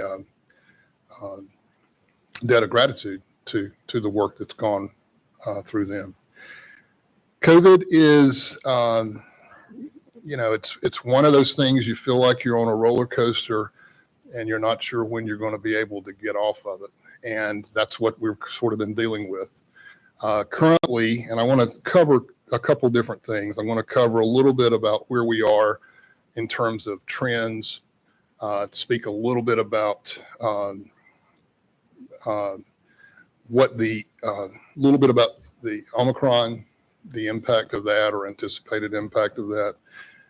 And then also sort of the current situation and how we're managing the exclusion of students in schools and some of the changes and things that we're allowing to try to reduce the number of people who are having to be excluded, because we realize that is a hardship for both an educational process as well as just the social adjustments. We recognize the number one goal that we all share, I think, is trying to keep kids in school. I share that. It's important. I think we've learned that classroom seated time is the preferable way for folks to learn, and students are vulnerable in that regard, in that that's been challenged here over the last 2 years, and I do recognize that. And so keeping kids in school is important. So where are we in terms of the COVID data and the trends? And right now, we had a surge back in late August and September. We had average 7-day average cases. We were up to at one point over 200 cases a day. That's a lot. It's similar to what it was back in last winter. The difference was it happened very, very quickly. The Delta variant, which is roughly 99% of all of the variants of COVID that we're seeing in North Carolina right now, is Delta. And that's the case here. It's predominantly Delta was a big driver. We then saw it drop, and we saw a lot of our numbers start coming down, which was very favorable. Some things that we monitor is our 7-day rolling average, as well as our case or test positivity. And the goal of that is to try to get that under 5%, which means that's sort of a reasonable level of transmission in a community that you can kind of manage. Keep in mind that obviously from a public health standpoint, we're having to focus on not just the school population of your 42,000 individuals, but the whole 240,000 residents here in Union County. So it's a huge task, but the transmission that is occurring in the community affects everywhere, whether that's a work setting or it's a school setting or what have you. So right now we're at 9.9% our test positivity. We have seen an uptick here in the last several weeks. Our average 7-day rolling average is 85 or thereabout right now. That's up a little bit. We've been seeing a little bit of an uptick in Union County as it relates to that. One of the things that we're seeing statewide is this same kind of uptick in new cases. There's been a little bit of an uptick in hospitalizations regionally and statewide. We have not seen much of that here. I mean, we're still kind of holding our own in terms of the hospitalizations, at least at this point. There was, when we had the surge back in late August and early September, following that, we did see more hospitalizations. There was certainly increases there. So hospitalizations oftentimes tend to follow those increases in cases. I will say that this is not really unexpected. We're entering the winter. We're entering times when we're going to be more in close proximity with each other, more inside activities, more gatherings. It's colder. So I was on a call this morning, and it was stated as well that this is not really unpredicted. That we would probably see a bit of an uptick in cases over the next coming weeks and months. Right now, that has been, I don't think we're at anything that's alarming. We're still seeing a pretty high volume of testing being done in the community, which is actually a good thing, so that we actually are able to see what that test positivity percentage is, and it's a pretty accurate reading. So overall, I would say we're in pretty decent shape. I mean, I'm not alarmed. I think we need to stay cautious, thinking about where we are as we move into this. But as we all know, the reality is, as we've experienced over the last 2 years, we've learned more and more about COVID. And one of the things that we're going to have to do is live with it. We're going to have to adjust and certainly be cautious, but we're going to have to live with COVID, and it's going to evolve over time. We're going to see some peaks and valleys. We're going to be on this roller coaster to some extent. And so that's an issue that we're going to have to kind of get comfortable with in some respects. And I think we're sort of at that point where that is kind of being realized now, which leads me a little bit into the Omicron discussion. There's been a lot of this, news reports about it. And this can be pretty brief, because the truth is we still don't know a whole lot about it. We don't know enough to share a whole lot. It is a point of concern. It obviously started in South Africa and has spread to numerous countries. It's in 17 states as of this morning in the U.S. It has not been identified in North Carolina as of this morning, this morning. But the truth is, it's a matter of time. It's probably already here. So we're learning more and more. It's being researched in terms of, what is its impact in terms of how fast it transmits, what it's,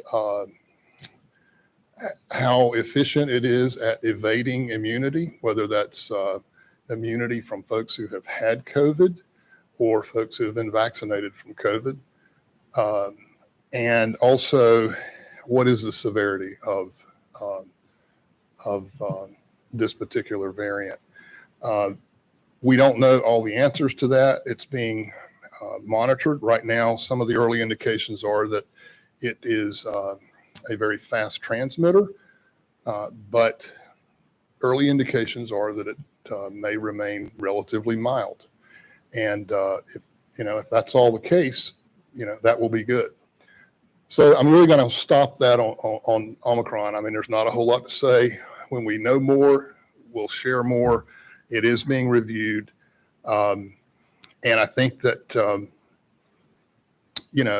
we've got to, as I said earlier, we've got to kind of adjust ourselves to living with this. If it's not Omicron, it's likely going to be something else. I mean, viruses seek to survive. And so this is not going to be any different. And so we're going to have to kind of adjust as we move along. One of the things too that I wanted to share just in terms of some of the data is that certainly vaccinations are an important part of our mitigation efforts. I know that you hear it all the time, but it clearly is one of the number one ways that we can reduce and protect ourselves, and certainly reduce the risk for severe illness and hospitalizations and death. And in Union County, we still have currently there's among the 5+ age group, roughly 55% have been fully vaccinated. But one of the things I wanted to share more recently is that there has been, a reasonable number of school-age individuals who've gotten vaccinated. Our 5 to 11, which this just started, several weeks ago in terms of it being available in Union County, that is 15%. North Carolina, it's 15%.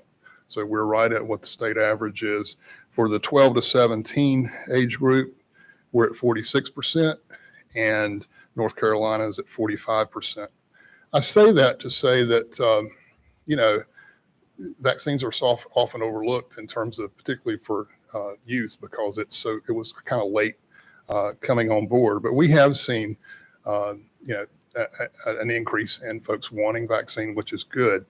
They're not necessarily just getting it at the health department. They're getting it through private providers, their own pediatricians and that kind of thing. So I just wanted to give you that information as well, that is taking place. And I think it will continue to be beneficial. I mean, certainly they're not knocking the doors down. I mean, I think people who wanted it early on got it. But it has been and continues to be steady. And I think some of that could be also from the Omicron information. People are also wanting to do what they can to get protected. As it relates to our current situation in terms of management of exclusions in the school and the whole quarantine discussion, and I know one of the questions that was asked in your invitation, Madam Chair, was the issue of allowing antibody testing to be used as an option for being able to avoid quarantines.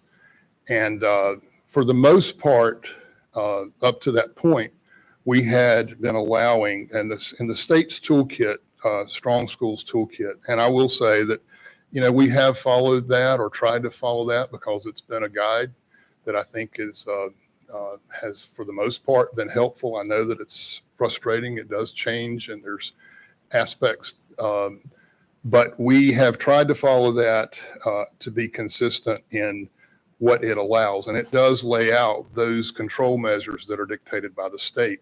These are not control measures that I, as the local health director, can make up myself. This is a state-driven process. But for quarantines, folks who are fully vaccinated and do not have symptoms, they would not have to quarantine if they had an exposure to a contact. Also, folks who may have tested positive for COVID within the last 3 months, they don't have to quarantine. And then the option was there for local health departments to allow antibody tests, a positive antibody test for individuals who had a positive antibody 90 days prior to the exposure or immediately after that exposure. The initial, that was one that we had been reluctant in allowing, and in talking with the school health staff. The reason for that was because there's still some things we don't know about antibody testing, and in what level of protection does it really provide? And there's still, the jury is still out a little bit on that.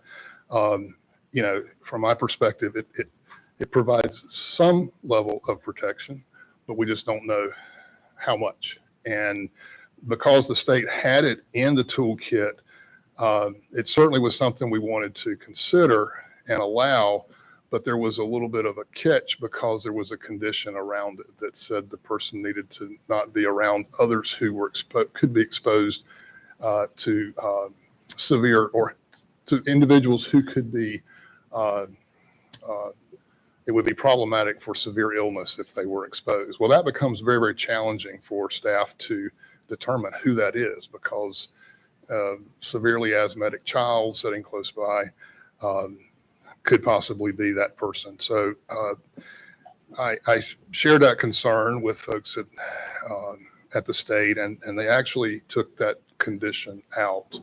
And so it made it a little more easy to apply, and we are allowing that. So the only real option that's in the toolkit that can avoid quarantine is just the mask on mask provision that's in the toolkit. The other thing that we have done is to allow all the different options now for how quarantine could be modified. And most people have seen or recognized a lot of those conditions. The routine quarantine period is 14 days. That's a long time. I realize it. But there are some modifications that can occur. 10 days is one of the modifications if there are no symptoms and the person could return. And the other one, which is the lesser, is 7 days. After 7 days has been completed, if there's no symptoms and positive and a negative test after day 5, person could return. So we now allow all of those to be implemented in the school setting to return from quarantine. Here again, the goal is to try to get folks back to school as quickly as possible. I realize that with all of these moving parts, it can be a challenge. So one of the key things I think that we always have to keep in mind is, you can have an exposure, but from the time in which we know the exposure is a lot of times dependent upon when those tests are occurred and when the lab report comes through. So there could be an exposure on like a Thursday. We don't get the information until the weekend or maybe even Monday, depending on when the lab reports it. So we go back to when the exposure was. It seems like it's a long time. And I understand parents who can get frustrated with that, but we do try to turn it around as quickly as we can and in notifying folks. One of the last things I'll just mention is in terms of changes that we've made over the past several weeks has been a new letter that goes out when there has been an exposure to the parents. That letter now includes the time frame for the modified quarantine dates, so the parent knows or understands what the time frames are. They're all there. I know there had been some concern about consistency and dates not lining up maybe. Hopefully that addresses that. We've heard positive things about this. Some folks feel like it does add to the consistency in the messaging. So hopefully that will continue to be positive in that regard. So those are the main elements that I want to share with you in terms of how we're trying to manage this. We're trying to avail ourselves as much as possible to allow children to be in school as much as possible, and we'll continue to work toward doing that. We look forward to continuing that effort as we transition through the next phases of COVID. Thank you. First, I just want to thank you for being here. I know a lot of board members over the last couple of months, it seems like each month we have more and more questions. So we really appreciate your time. Now, I know it's a very long day for all of you, but just to hit on a couple of things that you said, I know our board, parents, students were extremely happy when we transitioned, when we were able to transition from the 14 to 10, 7, and the ability to get a 5-day test to try and get back in the classroom sooner. That was great news. And then when we found out a couple of weeks ago that you were going to be able to start accepting antibody tests, a lot of parents were ecstatic over that, and we were pleasantly surprised that you were going to be able to start doing that. One of the concerns that I have gotten just in the past couple of days is about the new letter. So I just had a quick question about that. Down towards the very bottom, there is, I believe it's in italics or whatever, that that if a parent doesn't follow this, there is possible civil and criminal charges. Is that necessarily needed in the new letter? Because I think I know your team is exhausted. We're exhausted. Jared's exhausted. All of our nurses are exhausted. Parents, when their kids, I've spoken to one parent in particular whose child has actually been quarantined 6 times. And like we spoke last week, pre-COVID, that child, if they had been out that many days, they would be held back. They would not be able to be promoted to the next grade level. And then I had a parent who gave me the breakdown of her child had been out 3 times just this fall semester, and she kept track of everything it was costing her, like for 3 times that this child was out, it was $600 just to get that child tested 3 times. Then an additional almost $700 for the copays and the doctor's visits. And then her time off from work was almost another $1,000. So the way I broke down all of their numbers was each time a child gets quarantined, it's about $700 to $800 out of a parent's pocket every time their child is quarantined, if they choose to go to the doctor and get notes and be tested and stuff like that. So, we talked about this last week, the financial burden, time off from work, healthy kids being at home. So we're extremely happy to be working with you to get kids back, healthy kids back in the classroom, and to take these financial and stressful burdens off of working parents. But back to the letter, because this is such a stress, we talked about this again. This is our 3rd school year having to, all of us dealing with this. When we have, statements like that, when a parent, comes home from work and they get this letter, is that something you could think about? Yeah. Maybe not, because parents just freak out, thinking, oh my gosh, possible civil and criminal penalties and charges. Is that something that maybe we could remove? Yeah, I think it's, I will say that it's the general intent of this guidance that is sent out. And I know that that's, we can have a long conversation about guidance versus orders and, what the legal requirements are, not just from a general public health standpoint, but also from a communicable disease standpoint in the school setting. So there are responsibilities there that they're statutory in nature. Some of that was to, I think, and it wasn't meant to really be a threat, other than I know that could be how it's interpreted. It frightens parents when they read that. It's the fact that it's, that it is, it is serious. We want people to take attention to it.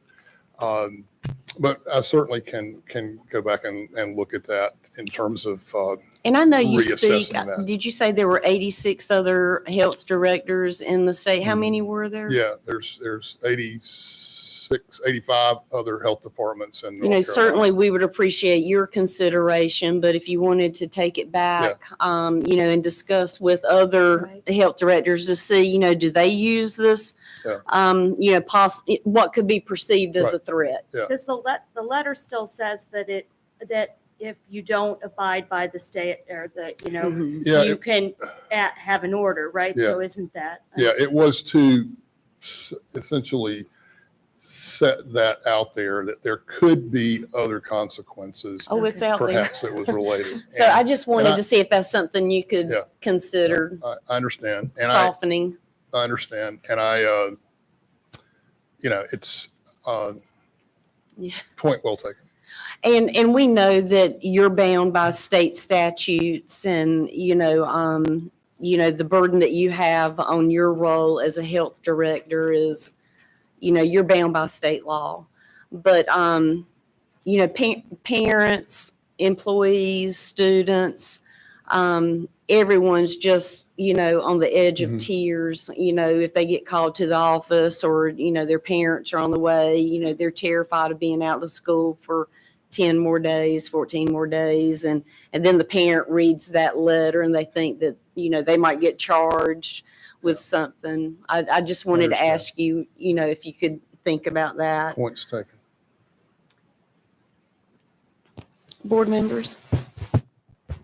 First of all, I wanted to welcome you, Mr. Joyner, to our house. I had the pleasure of seeing your new house last month at your last board meeting. So welcome to UCPS. In our next agenda item, we'll be addressing the joint resolution. And I wanted to get your take. We are asking, in effect, the state to revisit the quarantine and contact tracing policy. But this is not unheard of in other states in the U.S. I believe our brethren to the south here and other states, I know of Texas, do not have this, do not utilize in their school systems this stringent or of any contact tracing or quarantine policies. Could you, and what are their results? Could you comment on some of those other states and how they, their policies differ and the result? Well, I certainly understand that there's variation and differences. I will have to stop in terms of being able to say I fully understand what their results are. I mean, I know that South Carolina does it differently. I know Ohio, for example, handles it differently. You know, one of the things, and I'll just go ahead and say this, that I know there's a lot of, you know, concern and question about the quarantine and contact tracing process. And I have shared with the state that I think it's time for us to look at transitioning to a new sort of what's the end game here, and that's may have actually been the term that I used. And it certainly, I realize that understanding data and risk is important. And there's a lot of smarter folks in Raleigh with epidemiology understanding and background than me. But I also recognize that the level of divisiveness that often has occurred surrounding this, and the fact that compliance is challenging, applying the contact tracing and quarantining aspects are challenging. There are multiple pieces that now we are looking at for either excluding or avoiding quarantine. Those are challenging, time consuming. And so I have asked the state to also look into what is this transition process, because I think that that's important. I think for us to live with this in the future, we're going to need to, start dealing with it in some ways like we do some other communicable diseases, and how that translates locally is to making it, I won't say easier, but certainly less cumbersome for parents and staff, and it really, it reduces other barriers that we have mentioned before, because, I recognize that not getting an education and not having the school support for many folks in our school system is going to create other issues and problems. And we recognize that we've gone through 2 years where some of that has occurred, and I don't feel good about that. But at the same time, I recognize we're dealing with, a pandemic, and we're trying to learn and adjust and protect everybody as much as possible. But how do you balance that in terms of what is acceptable risk in the community is something we've got to grapple with. And I understand there's folks who may, on both sides, I mean, I almost, I don't mean to say both sides of the aisle, but I mean, that is the situation. So to your point, I have asked that be looked at, because I think we need to learn and grow. I know there may be some challenges the state has, perhaps in terms of certain restrictions, but at least from my perspective, I think we're at a point we need to look what that transition looks like. I appreciate that. Yeah. I think that I it's appreciate you asking those questions as well. Yeah. I just said one of the thing I wanted to add, as more school systems transition to a mask optional environment, this problem for county health departments as well as school systems and parents is only going to grow. So I commend you for asking the question, where are we headed here? Because just as COVID may not be going away, the transition, somebody needs to be thinking about, like you said, what's the end game? So thank you for raising those points. I appreciate that too. I think it's difficult when we're 5 minutes from the South Carolina line, and they in the CDC, the red, yellow, green, they went down to yellow, and they've been open, no masks, no quarantines, no nothing all along. And I don't understand why we can't look at these other states, Georgia, Arizona, Texas, Florida. They've all done the same thing. And I appreciate too that you said that we were following the toolkit. We get a lot of emails that we're not following the toolkit, that the mask was recommended. It wasn't a requirement. So we had a choice to do that, but we followed the other requirements in the toolkit. And I appreciate you for saying that. So.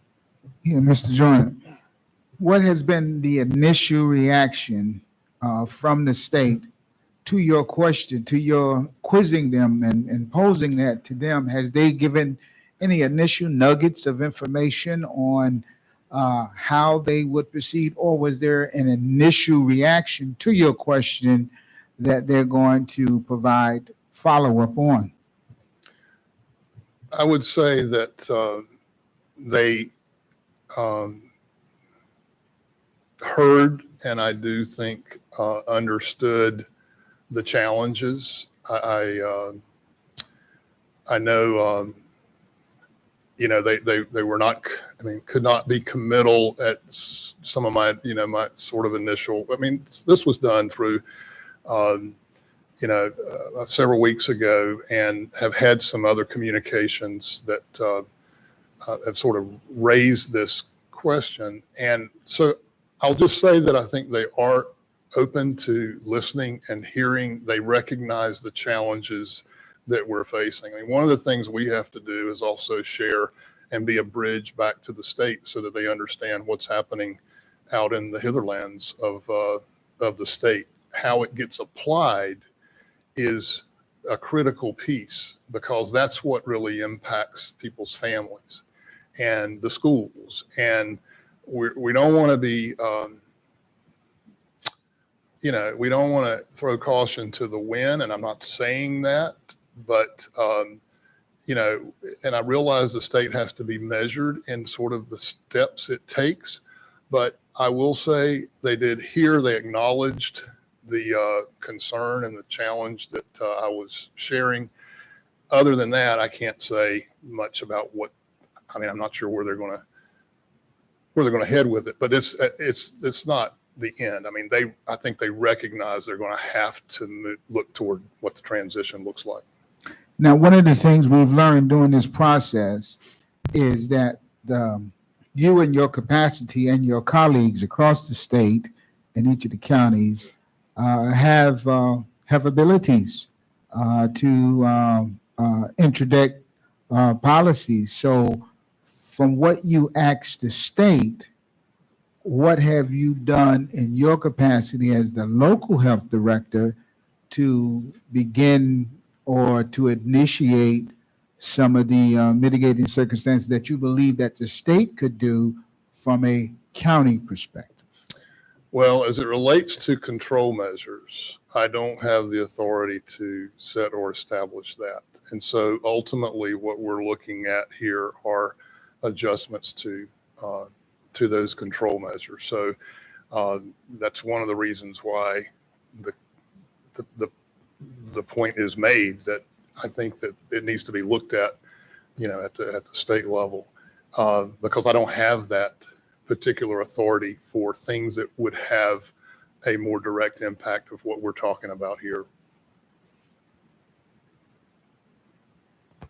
I think one of the things I heard you and Jared mention on Friday too was that when you were speaking with your colleagues at the state level and across the state, was that because Union County Public Schools was one of 5 that had been mask optional since August 23rd or the first day of school, was that we would be willing to be like a test site as the 6th largest school district in the state with almost 42,000 students and 5,100 employees.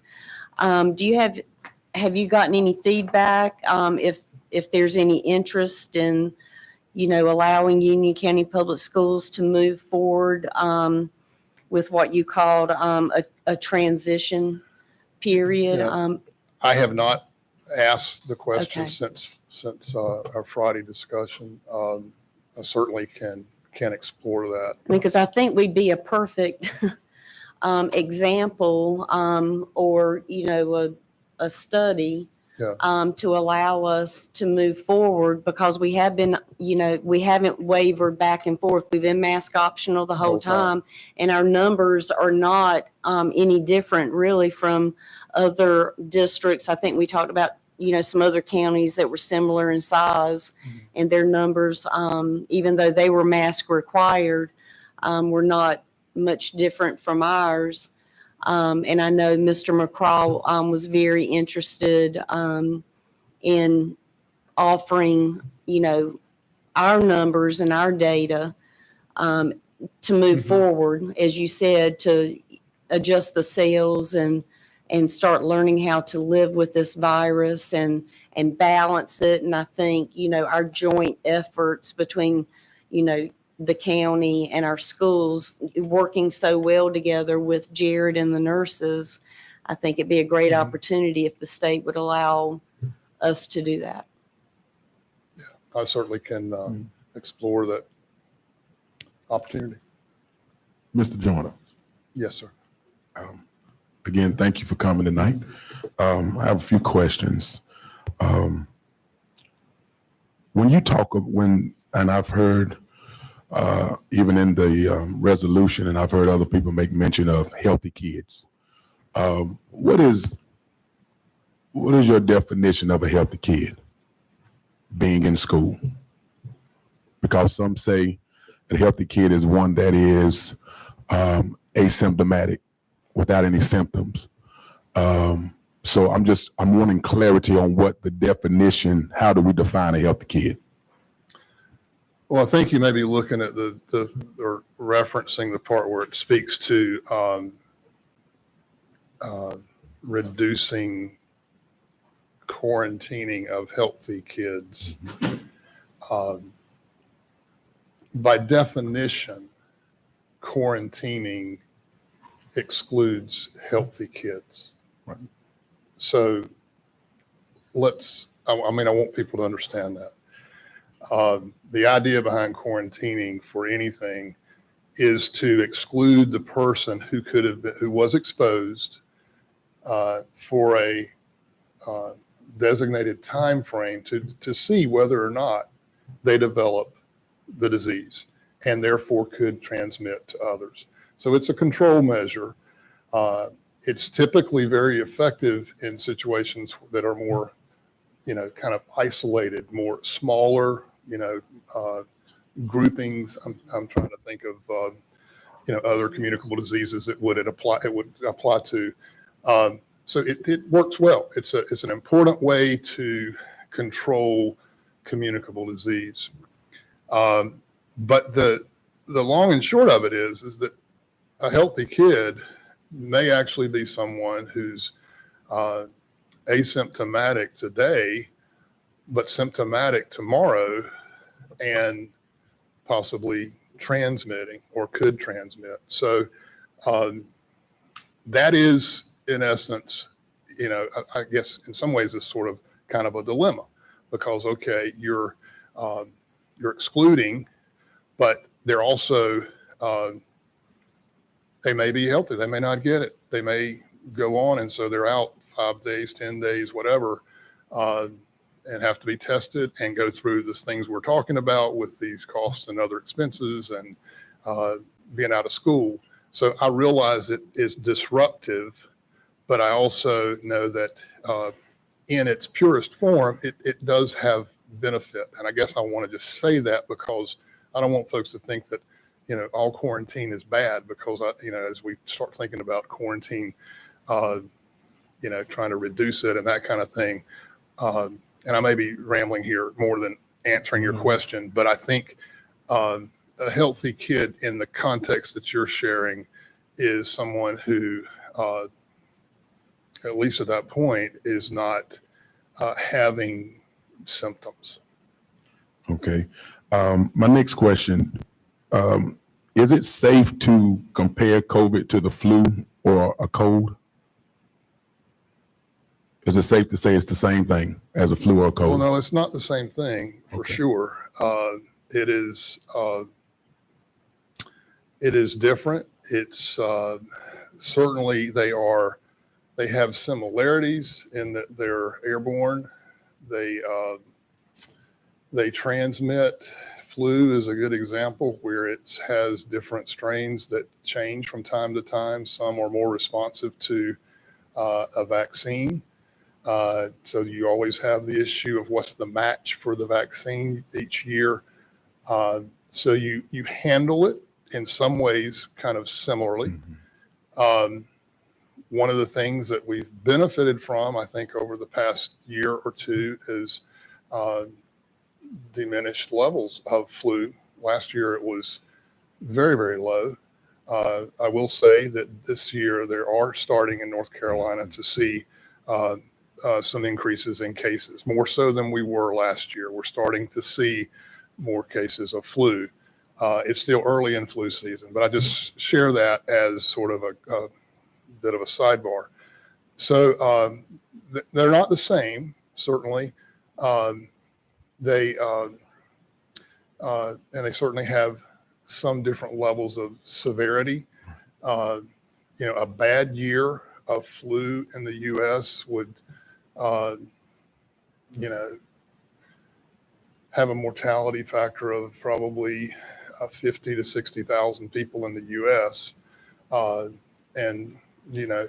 Even though the mortality rate associated or mortality percentage associated with COVID is pretty small, it still has certainly exceeded that level of number of deaths in the U.S. So it's there's similarities, but they're different. Absolutely.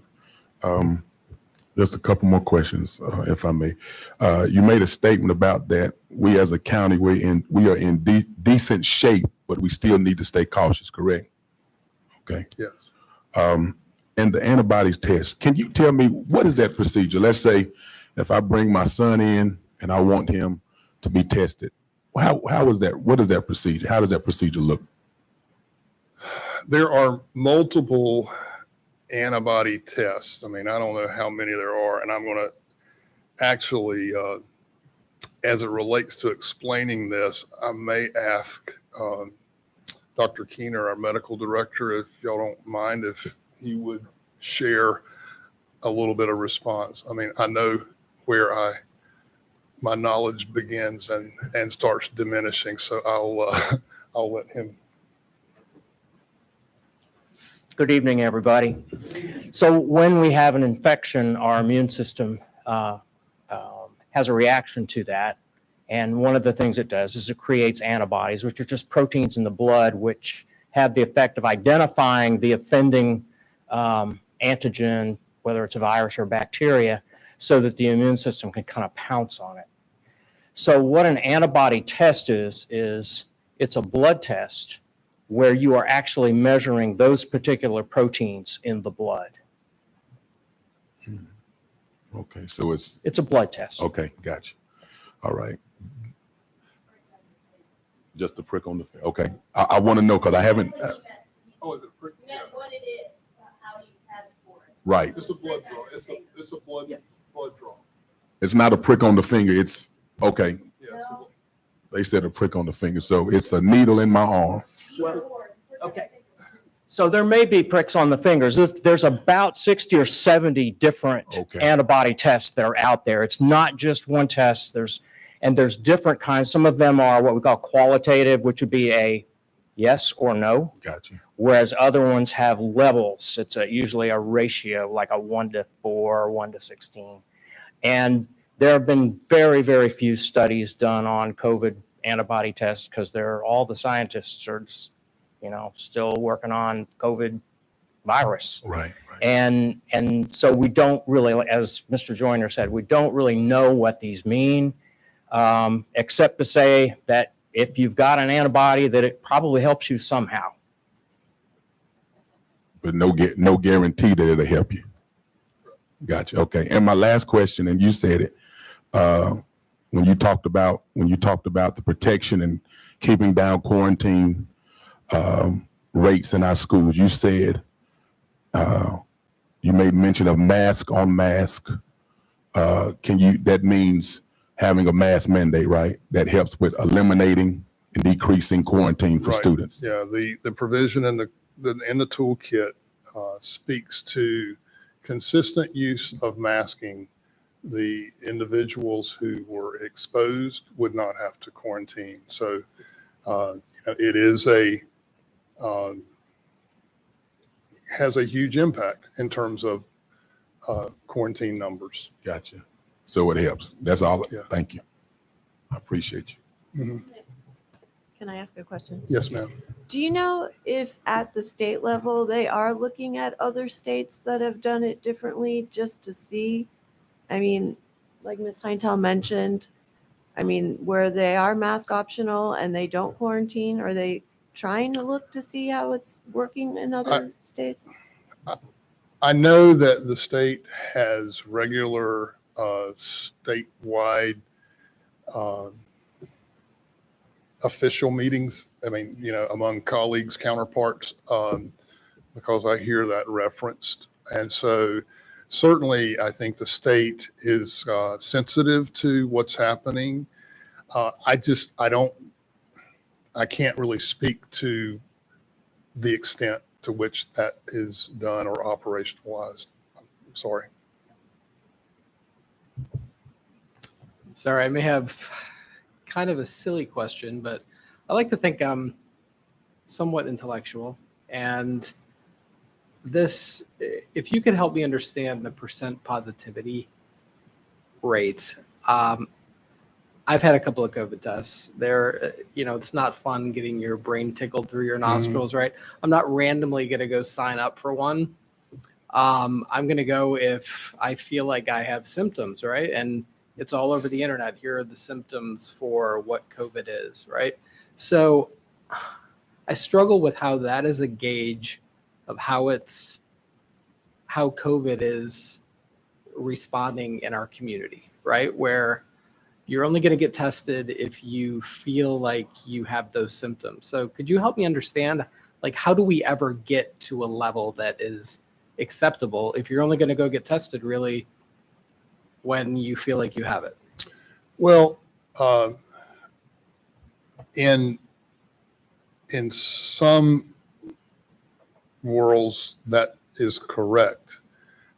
You have to also understand that in North Carolina and the U.S., there's a lot of testing that is also done for folks who are asymptomatic. They're testing for getting back into work. They're testing to travel. They're wanting to, I'm trying to think of other examples. Surgery.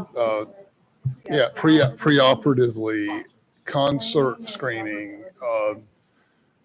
So there's, while you certainly may not be going until you're symptomatic, there is a pretty significant level of other tests that are generally being done. And so that's one of the reasons why when test volume decreases, the percentage is a little more, the positivity percentage is a little more fragile because you don't have enough robustness in the number of tests being done to add as much meaning to what that percentage is. And that was why I commented that our testing volume in Union County is still, pretty robust. I know I may not be answering your question, but it does occur. It's not just symptomatic. You are correct. If you're going to have folks who just go get tested because they're symptomatic, they're going to be predisposed to being positive tests. So you're not going to really get a good baseline of what the positivity is in the community, which would make it difficult then to determine, what is our transmission level? Right. So I hear what you're saying. Okay, thank you. Mm-hmm. And Mr. Adjournment, Yes, sir. have predicated on my colleague's question about healthy students or people, have you and your staff checked the number of healthy in quarantine individuals to those becoming non-healthy while in quarantine? Is there any data or percentages on that? Because that in itself can speak to some of this situation concerning quarantining. Yeah.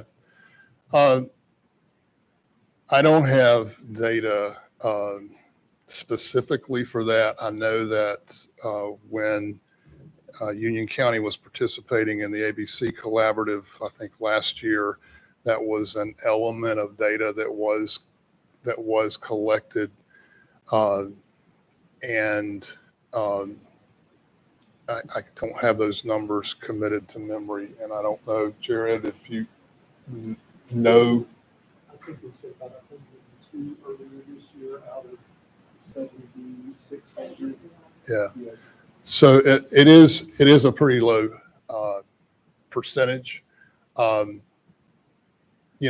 are,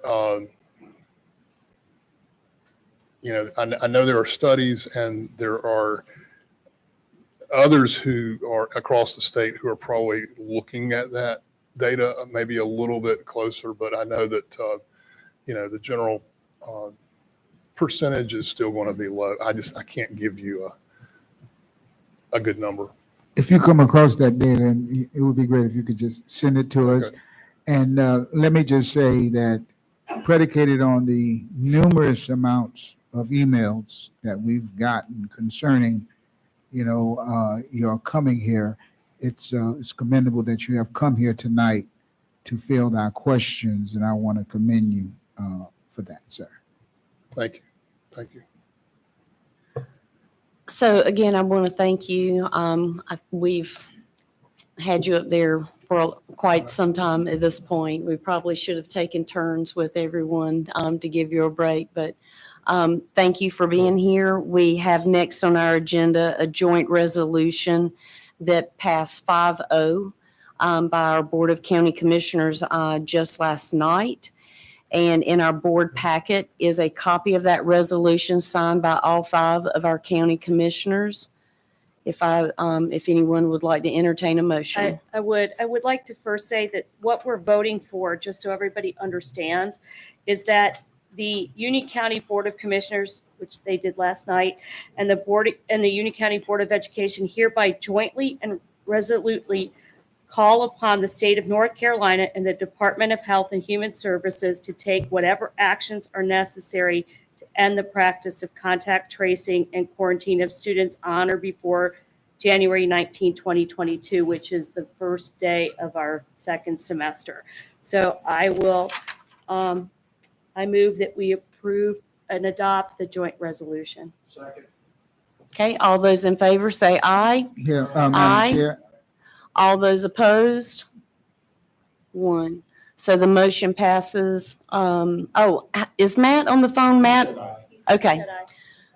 Here, So- Madam Chair, I had wanted a brief moment to say, we are not, this school board We are not. itself is not canceling. That's why I anything. read it. We're asking the We're state to asking do the it. state. Correct. And we're So hoping that I other just want to make counties sure that Right. that gets published, that we tonight are not doing it. have not We're asking the state to do it. discontinued Correct. quarantining or contact tracing. Right. We're asking the state. Correct. And we would like other counties and other districts to look at our resolution and see if they want to sign on to it as well. So the Right. motion passes 8-1. I've spoken to the county manager this afternoon, and I believe they are going to distribute this joint resolution out to the other 99 counties. And then Michelle Morris and I and Mrs. Hintel, we will work to distribute this out to the other school boards across the state, and we will reach out to maybe Allison Schaefer at the state school board and Leanne Winter at the North Carolina School Board, and we will take that part of the resolution to get this out across the state and just work together. Can I say one more thing for Reverend Benson? Is we're going to continue to isolate positive cases. So I don't want Absolutely. anybody to think that that's not in here at all. We are going to continue isolating positive cases. This is about quarantine of healthy students. And this is about setting a date for next semester in January to give the other 99 counties an opportunity to join with us in communicating or expressing to the state that it's time to transition and learn how to adjust the cells and live with this virus and get our kids back in the classroom. So I just want to thank you again for being here tonight. We really, really appreciate your time. I know it's been a long day, but thank you. Next, I would like to ask Assistant Superintendent Jared McCraw to come and give us an update. Earlier, we wanted to talk about possibly having parent volunteers back in the schools, community volunteers back in the schools, access to our cafeterias, and playground activities, students being able to play with someone else in their in a different class. Thank you, Ms. Merrill. Thank you, Dad. Thank you all. Thank you so much. I want to publicly say thank you to Dennis Joyner for his partnership. I know he's already left, but I want to thank him for all he's done. I do like when he gives the update. That makes mine much shorter. And I'd kid with Mr. Moore, who's joined us tonight. He was going to have to do it, but Mr. Joyner's did it all. So as far as playground use, we have our playgrounds open. I said that incorrectly. Children from one class being able to play or talk to a friend in another class, and then being able to start having lunches in our cafeterias, and then having volunteers back in our schools. Yeah, and And we are allowing visitors, volunteers. We're just limiting that somewhat. Some of that's based on the quarantining guidelines, close contact guidelines. We have to come up with strategies where we limit some of the interactions so we don't have as many close contacts and quarantines. First of all, I'll speak to the visitor and volunteers. We are allowing groups for educational purposes to come in our buildings. What we plan to do is look at that as we approach January 19th, open that up more, allow more visitors, allow more volunteers back into our schools as we hopefully see quarantining and close contact tracing relaxed. As far as cafeteria use, our schools can use cafeterias. Some of our schools choose to use cafeterias. Some schools choose to use classrooms to eat. And then some schools use a combination of classrooms and cafeterias. What we have to do, though, we still have to be careful about intermingling classes, because with contact tracing and quarantining, if you intermingle students, you've got the potential to exclude more people based on close contacts. So as we approach January 19th, we will start looking at, can we allow more people to come in the cafeterias? Can we allow more people to come into the classrooms to volunteer? But we are allowing volunteers on a limited basis. Cafeterias, we still try to 6 foot physically distance classrooms from each other. I think it would be great to allow more volunteers. I agree with whoever the speaker was that was talking about the teachers need help in the schools. And if they're willing to take the help, then that would be great. We will start working on that, Ms. Heintel. As far as playground use, our schools are using playgrounds, have been since last school year. We've asked them not to intermingle students and try to keep them in separate groups, which has really been good because you're keeping grade levels separated somewhat, keeping classrooms together. Things are managed well on our playgrounds. As we approach January 19th again, we will start looking to see if we can start intermingling classes again, letting that socialization occur. But a lot of this is dependent, you all, on close contacts, quarantining. We're implementing strategies where we limit the number of people being quarantined. So I hope that helps answer the question. Jared, is this consistent throughout, or is this at the discretion of the individual principal of the elementary school? The cafeteria use is at the discretion of the principals. Our buildings are different sizes. Right. Cafeterias are different sizes. Staffing is different in our cafeterias. So then custodians being able to clean up. Right. So we've had to use strategies to best utilize the facilities that we have. I would like to ask staff to consider, at a minimum, consistent throughout all our elementary schools, at a bare minimum, say the kindergarten and the first grade classes use the cafeteria. Because if you recall, those are the students, they're left out in the cold during when the real peak of COVID. They are not used to the cafeteria setting, getting in line, doing this, all that. And of course, kindergartners haven't, who knows where they came from because of all this. So I would just like to, I would like staff to strongly consider, I don't know if requires the right word, but I think you ought to get, strongly recommend to those, at least the kindergartners and the first graders, let's get them back into the consistent way to do things that we enjoyed before all this mess hit. That's just my 2 cents. Yeah, Mr. Sides, I do agree with you. We've encouraged schools to give students time to eat in the cafeteria, because going through the line, giving your number as your student number, sitting down at a cafeteria table is an important part of school. I agree with you. I'll just add, Mr. McCraw. I mean, I do believe that, Mr. Joyner's standing there talking about transition. And at some point, as a school system, we've got to make some transitions too. And if you just limited that to K1 as an example, or even K1-2, you're going to have reasonable spaces that you can distance kids at if you need to, and every other seat as an example, and use more tables. So I think that is something that we can certainly take back to our elementary principals at our leveled meeting. I think we have one maybe with them next week, and bring that up as a strong recommendation. I will make that happen, sir.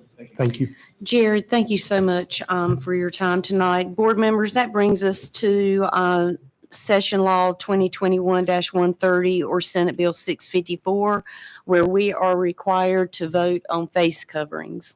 Motion that Union County Public Schools remain mask optional.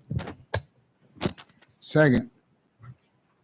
Okay, all those in favor say aye. Aye. Aye. Matt said aye.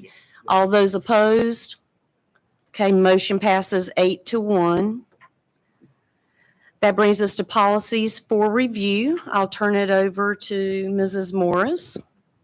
Good evening, members of the board. We have 3 policies for first review for you all tonight. Policy 414, student records, policy 526, electronically stored information retention, and policy 8-1, use of student transportation. If you have any questions, I'm glad to try and answer those for you tonight. Thank you. Thank you. That brings us to board comments. Wishing everybody a happy holidays and a Merry Christmas and Happy New Year. We'll see you in the next year. Yes, Mr. Sods. Today is December 7th. 80 years ago, the naval base in Pearl Harbor, Hawaii, was attacked, bringing the United States into World War II. Some 2,400 of our servicemen and civilians perished that day. And before it was all over, some 16 million of what has been called the finest generation served to preserve our freedom. In my family, I had 4 great uncles that served in World War II, and 1 great aunt served as a nurse in the Army. I would like to just take a moment to recognize those of that generation that served to protect our freedoms and the world's freedoms, all our current service members, as well as retired that have served previously in the military, and all our first responders who keep us free and serve us here locally. And since this will be the last meeting of the year, wish everyone a Merry Christmas and a Happy New Year. Right. Yes, Reverend Madam Kirkpatrick. Chair. Well, first of all, echoing everyone else, I hope that everyone have a Happy New Year, Merry Christmas and a Happy New Year. And I just want to encourage our community that in spite of one of the things that I believe that this holiday season should show us the importance of humanity and how much we need one another. Everyone who makes up this board, we all have different views and we have different opinions at times. And some of us receive some really awful responses to some of the stances that we take. But I want to encourage our community that no matter what a person may view or how they see things, humanity says, I respect you even though I may not agree with you. And so I hope that we have all experienced this pandemic and have gone through so many challenges. We've lost family members, we've lost friends, not just from the pandemic, but just from life. And so I'm just encouraging all of us, those that are listening, because after every board meeting, we all get tons of emails.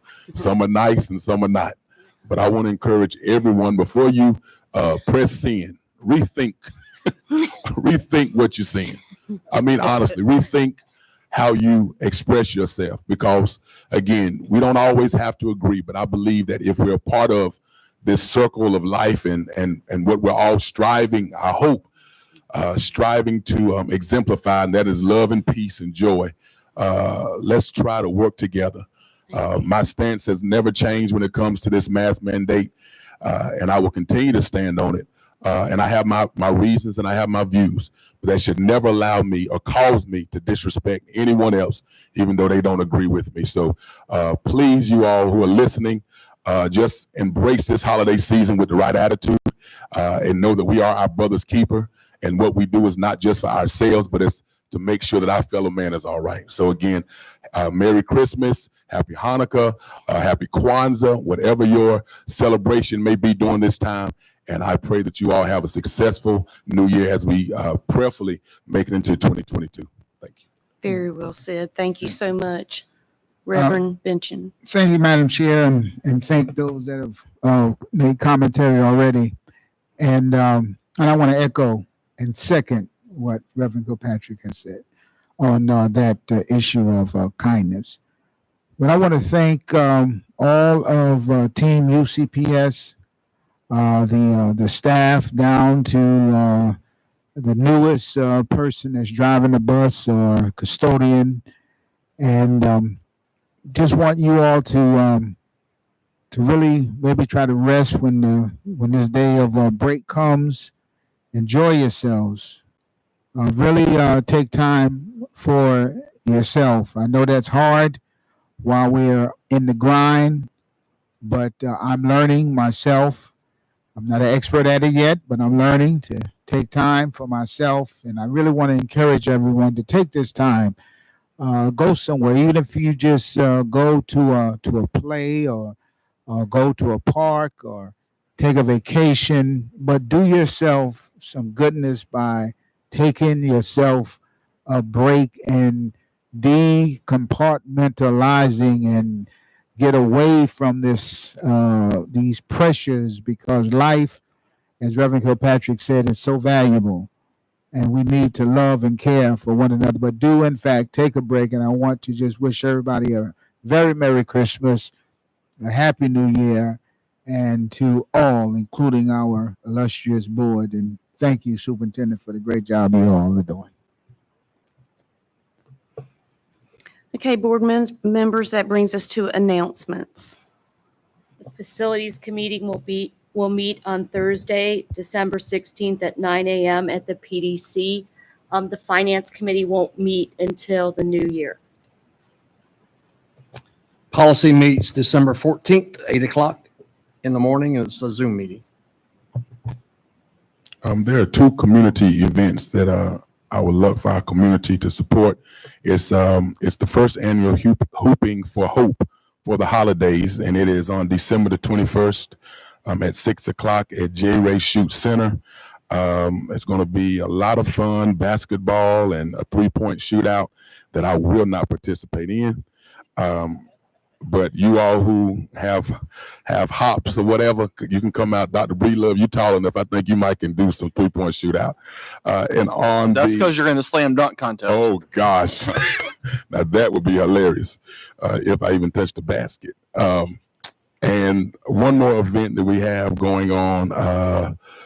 It is the Boys to Men Empowerment Brunch. All males are invited on December the 18th on December 18th, 2021, 10:30 a.m. until 12:30 p.m. And it's sponsored by the Village Development Center, and it will be held at Rehoboth Church on 600 East Franklin Street, Monroe, North Carolina. And the SPIC committee will not meet until the new year. Very good. I will accept a motion to adjourn. So move. Second. Okay. All those in favor say aye. Aye. Aye. Thank you, everyone. Matt.